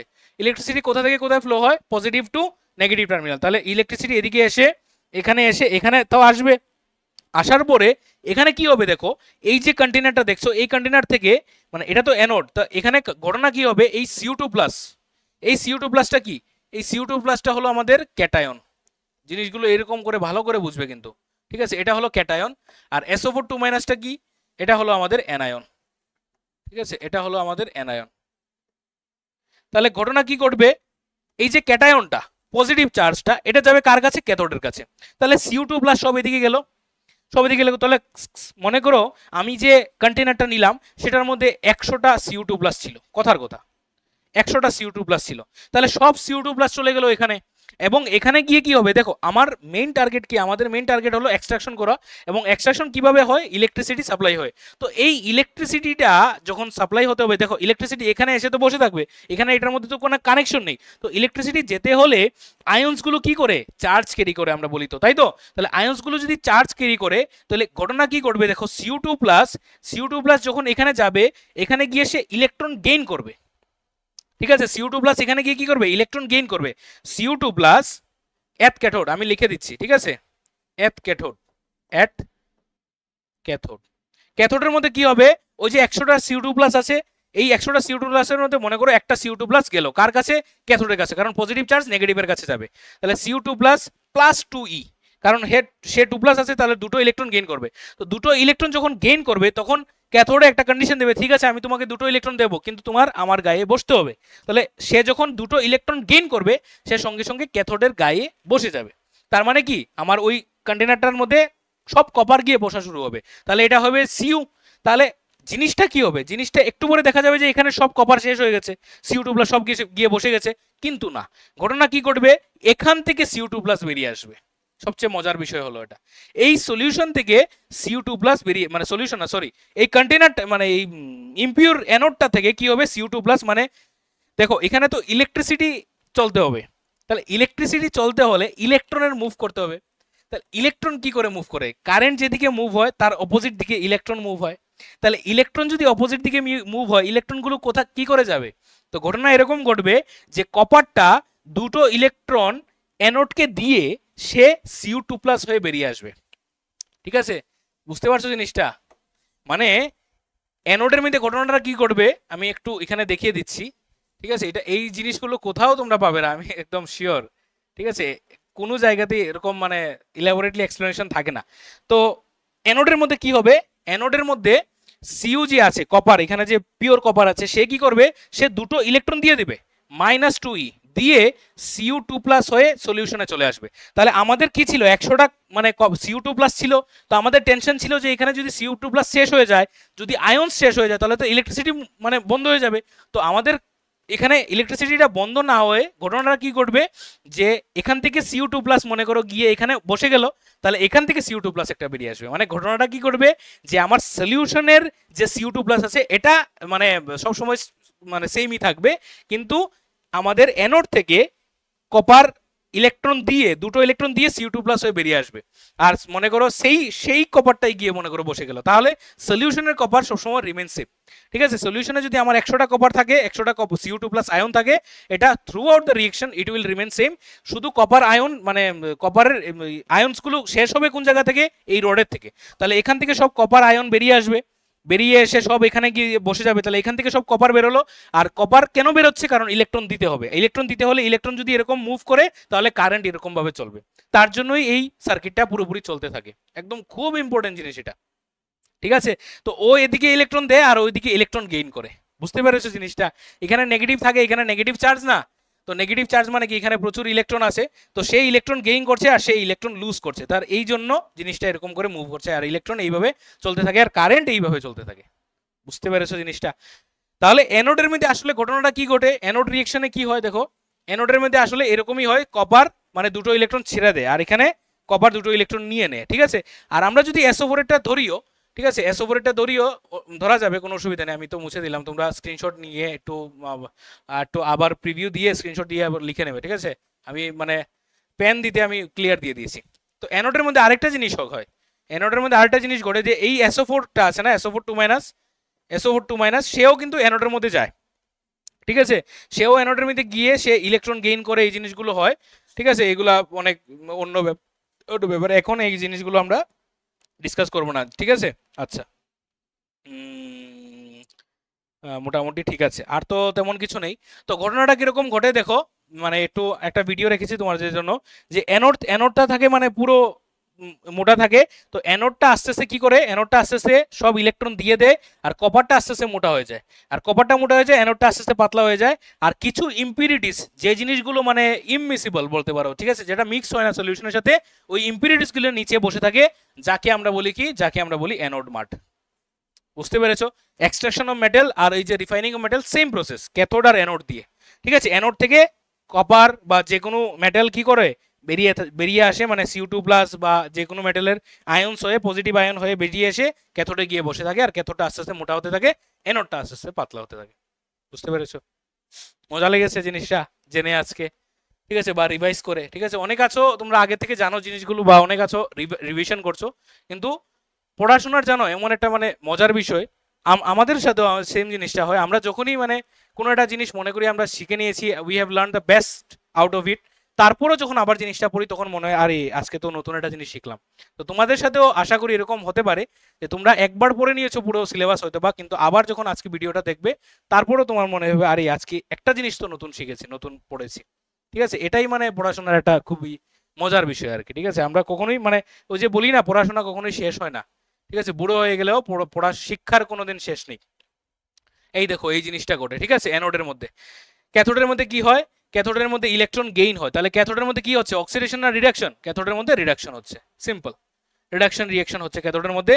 আর অ্যানোডের মধ্যে Cu2+ দিয়ে দিয়েছে, তার মানে অক্সিডেশন হচ্ছে অ্যানোডের মধ্যে। ঠিক আছে, অ্যানোডের মধ্যে অক্সিডেশন হচ্ছে, জিনিসগুলো মাথাতে রাখবে। Cu2+2+ আয়ন অ্যানোডের মধ্যে সে ইলেকট্রন দিয়ে এই ঘটনাটা ঘটে। ঠিক আছে, corrosion of metals when a metal, এখন মোটামুটি সব জিনিসগুলো ইজি ইজি জিনিস আছে, আমরা মানে আমাদের মূল টপিক আমরা শেষ করে নিয়েছি। ঠিক আছে, এখন যা জিনিস আছে মোটামুটি একটু মনে রাখার জিনিস, মুখস্থ করার জিনিস। ঠিক আছে, মানে মোটামুটি ধরে নাও মুখস্থ করার জিনিস, আগের জিনিসগুলো মানে একদম মনে রাখার জিনিস। ঠিক আছে, কনসেপ্ট বোঝার জিনিস। ঠিক আছে, এখন দেখো এই জিনিসগুলো কি দেওয়া আছে। when a metal or a metallic object is left in open air for a long time it gets affected by the oxygen, water vapor and other physical and chemical factors present in the air and gradually deteriorates. This process is known as metal corrosion. এটাকে কি বলি আমরা? Metal corrosion। মানে মেটালকে যখন long টাইমের জন্য open এয়ারে রেখে দেবো আমরা, it get affected by the oxygen, water vapour and blah blah blah etcetera etcetera, এবং সে কি হয়ে যায়, কোরোড হয়ে যায়। This is known as corrosion.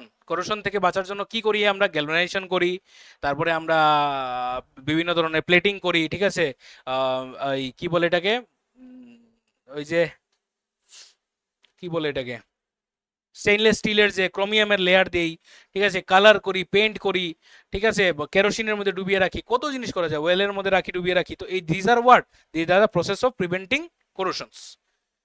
What is an alloy or metallic alloy? A solid metallic substance formed by a homogeneous or heterogeneous mixture of two or more metals. যদিও এটা homogeneous mixture-ই থাকে সাধারণত, homogeneous mixture of two or more metals or of a metal and a non-metal is called alloy. ঠিক আছে, অ্যালয়কে সাধারণত আমরা মেটালের মিক্সচারকেই বলি। এটা জেনারেলাইজ একটা ডেফিনেশন দিয়েছে, তোমরা এক্সামে মেটালের মিক্সচারই লিখবে। ঠিক আছে, ইট is A homogeneous mixture of two metals is known as alloy. ঠিক আছে, ক্যারেক্টারিস্টিক্স অফ অ্যালয় কি আছে? an alloy is a general mixture of two or more characteristics alloy homogeneous, ডেফিনেশনটাকেই পুরো দিয়ে দিয়েছে, কিছু নেই এখানে আমাদের। Amalgam, if mercury is one of the component of an alloy then that alloy is called amalgam. ঠিক আছে, যদি আমাদের অ্যালয়ের সিস্টেম কি, দুটো মেটাল মিক্স করা হয়, তো দুটো মেটালের মধ্যে যদি একটা মেটাল যদি মার্কারি থাকে তাহলে এটার যে মিক্সচারটা এটার নাম হবে amalgam. This is alloy but this is amalgam. ঠিক আছে, অ্যালয় কিন্তু তার নিজস্ব সে নাম বানিয়েছে অ্যামালগাম। শেষ, এত তাড়াতাড়ি শেষ? এখান থেকে একটা কোয়েশ্চেন আসে তোমাদের, এখান থেকে একটা কোয়েশ্চেন আসে, মোটামুটি শেষ তো। তো আমি রেখে দিই কলমটা, যে all amalgam are alloy but all alloy are not amalgam. সব অ্যালয় অ্যামালগাম না। ঠিক আছে, তো অল অ্যামালগাম আর অ্যালয়, সব অ্যামালগাম অ্যালয়। ঠিক আছে, এখান থেকে একটা কোয়েশ্চেন আছে, এক্সপ্লেইন হোয়াই। বোঝা গেছে জিনিসটা? আচ্ছা, তো মোটামুটি এই জিনিসগুলো ছিল আমাদের। আশা করি খুব তাড়াতাড়ি ভিডিও শেষ করেছি, বেশি সময় তো লাগেনি, 2-2.5 ঘন্টা হয়তো বা লেগেছে। ঠিক আছে, কিন্তু যতটুক আমার পারা যায়, যতটুক আমি বেস্ট দেওয়ার মানে চেষ্টা করেছি তোমাদের জন্য, এবং আশা করব তোমাদের ভিডিওটা খুব ভালো লাগবে, ক্লাসেসটা খুব ভালো লাগবে যারা এতটুকু জায়গা অবধি এসে গেছো। এবং মানে আশা করব তোমরা আমাদের মানে ছোট্ট চ্যানেলটাকে হেল্প করবে গ্রো করার জন্য। ঠিক আছে, তোমরা চেষ্টা করো তোমাদের বন্ধুদের, ছোট ভাই বোনদের সবার কাছে শেয়ার করার জন্য যদি ভালো লাগে কন্টেন্টটা। এবং আমরা চেষ্টা করছি আমাদের ত্রিপুরা থেকে যেন আমরা একটা ভালো একটা এনভায়রনমেন্ট, ভালো একটা পরিবেশ একটা মানে ক্রিয়েট করতে পারি, ভালো একটা কমিউনিটি ক্রিয়েট করতে পারি এডুকেশনের। কারণ আমাদের ত্রিপুরার মধ্যে এই জিনিসটার খুবই মানে স্কারসিটি আছে, খুবই কমই আছে বলতে পারো। ঠিক আছে, তো আমরা চেষ্টা করছি, ছোট একটা আমাদের প্রয়াস, আমাদের সাথে থাকো, আমাদের জার্নির একটা মানে পার্ট হও। আমরা আশা করব তোমাদেরকে মানে তোমাদের মানে ভালো রেজাল্ট হোক, তোমাদের খুব ভালো ফিউচার হোক। আর এটা বলেই আজকের ক্লাসে শেষ করব। দেখা হবে তোমাদের সাথে নতুন আরেকটা ক্লাসে, নতুন আরেকটা ভিডিওতে। এবং এটার তো ওয়ান শট আসবে, মানে কিউএন এর ওয়ান শট আসবে, এটার জন্য তোমরা রেডি থাকবে। ঠিক আছে, চলো আসি, ধন্যবাদ।